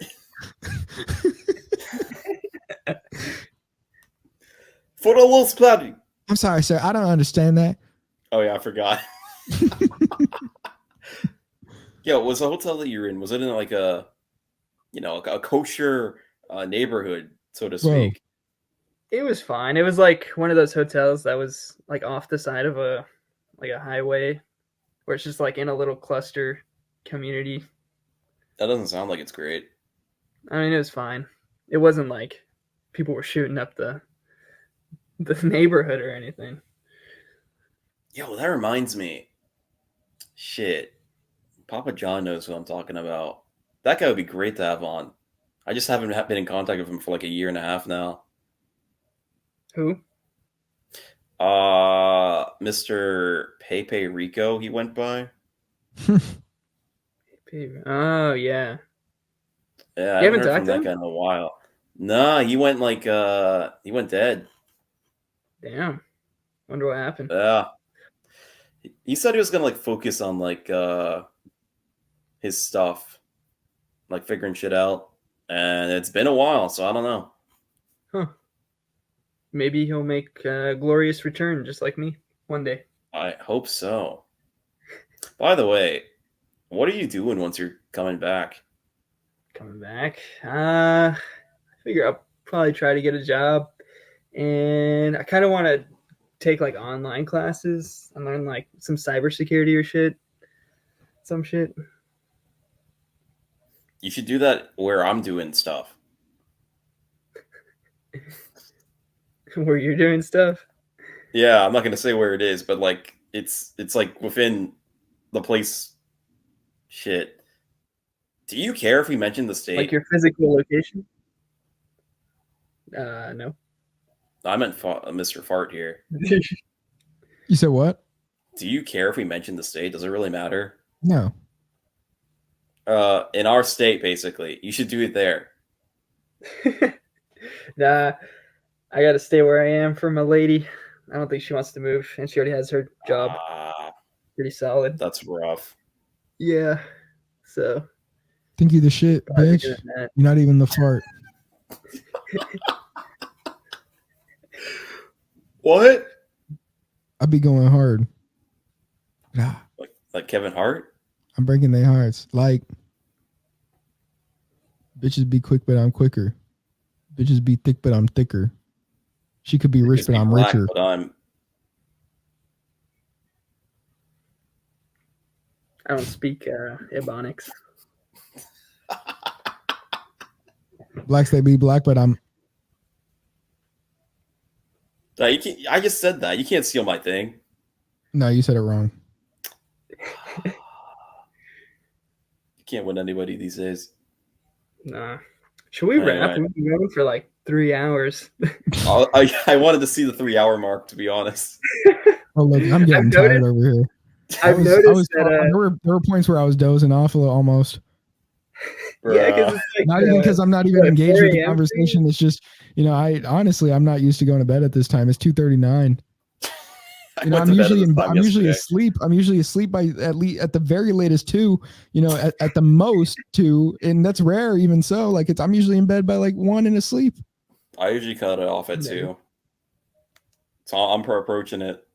I was gonna ask either if you have any last topics you wanted to bring up. I've noticed that the pod has grown increasingly long these past couple episodes. Like it started out like 1 hour because I watched like one episode before this, and it started out 1 hour and then slowly made its way up to like 2 hours, and then my episode was like 2.5 hours, and then that just became like the standard was like 2.5 hours, 3 hours. I mean, my logic was we've already started going that long, so you might as well. And it seems like, never mind. But anyway, some people would say if there were multiple podcasts, that would be the standard at this point in time, but there aren't. So we made that the standard. Huh. So the 2-hour one, the first one we did like before you showed up. That one kind of happened on accident. We were gonna wrap, and I think you can hear that in the audio. But then we came up with the movie thing, and that went on for like another hour, and then you showed up, and then we kind of just went over again. So we were like, "Fuck it, I might as well just keep it going at 2 hours minimum now." Nice. Yeah, that movie was crazy. This fucking is. Jesus. I guess I could like hopefully not go for another hour. I did go back to the film location again, the movie viewing area. Oh, What movie is this? Popcorn. It's what was it called? Place of Saints and Sinners or something like that. It's a Liam Neeson movie after he got like canceled. He got canceled? Yeah, he said something about black people or whatever, which was really weird. I remember that. Yeah. Because it wasn't even anything racist. We hit the saying, 3 hour like, mark. Wait. I already started the topic. I gotta finish it now. So it was like he said something like, I used to think racist or something like that. And then everybody jumped on him, even though he was saying it was wrong that he was thinking like that. Nigga. Yeah. Yeah, I mean, yeah. It'd be like that. The movie was like, I mean, like all his films kind of the same premise. So basically, it's in Ireland, so he didn't have to fake an accent. And it's like basically some IRA people do a terrorist attack, and then they flee from Dublin and go into like this really small town in the fringes of Ireland. And one of the members of the IRA is related to somebody that Liam Neeson knows, and he notices there's some kind of abuse going on. So he deals with it, and the IRA members find out, and they're like, "Who the fuck killed our guy?" I don't know why I gave him like a New York accent, but that's the other thing. Throughout the entire movie, you really have to focus on everything they're saying because everybody has like a super thick Irish accent. But yeah, it was pretty good for what it was. I liked it. Nice. There was no like forced message stuff in there. Except there was like a black guy playing the fiddle in the bar. That was kind of weird, but they kind of made it work. Like they made it known that he was like, I'm a sailor pig and I lost my leg. Something, I lost my leg. Okay. So But yeah. Wait, Right. hold on, almost done. So that guy was like an African guy, and he like moved over here because some Irish guy came to his village or whatever and played an Irish tune, and he was like, I never got to learn the tune, even though I wanted to. So I had to come to Ireland to learn it. So now he just plays the fiddle in an Irish pub in like a remote part of Ireland. It was set in the 70s too. So I don't know. Maybe it wasn't like in America, but I would have thought like some drunk like Irish guy would have beat the shit out of him just for existing there. But I guess not. all right. So it looks like we have had an eventful show, honestly. Aside from me falling asleep at the end just because of tiredness, I was having a real blast as far as some of these jokes. I feel like we're really locking in right now. We're cooking up, cook that shit up, Quay. You know what I'm talking about. But anyway, John, it's been good having you on. What are your thoughts for today? What are you going to leave us with? In conclusion, don't go to India. That's so true. I could not stress that more. Probably the or defining Britain. message. Or Britain. Don't go to That Britain. too. Yeah. I guess don't I talk won't. to Albanians, and don't partake in the devil's lettuce in a strange hostel. True. Oh, I thought you were just going to say whatsoever, which I would have said true. Or that. Yeah. All right. Greg? All right. I think the message here is you don't have to be afraid of the fiber. If you use the right proportion of coconut flour, you'll be fine. And you can still enjoy your baked goods, mostly without any negative effects. Yeah, fuck it, bro. I'm going to eat all the fiber I want. Nah, bro. You're going to kill yourself. What I'm taking away from this episode is that, if you're suspicious of certain people, if they're giving you a side eye, I mean, that kind of gives you a reason to be suspicious in the first place. But anyway, there may be some other attributes that you piece together over time. And, like if anything, create a sort of pattern in your mind about specific behavior about, people dress a certain way perhaps, or some other attributes, I don't know. But yeah, I think that's all I've got. So, this has been another installment of Oh, you're not gonna do it? the podcast. Ever. The podcast ever. The podcast ever. We'll see you podcasters on the next Podcast. the podcast ever.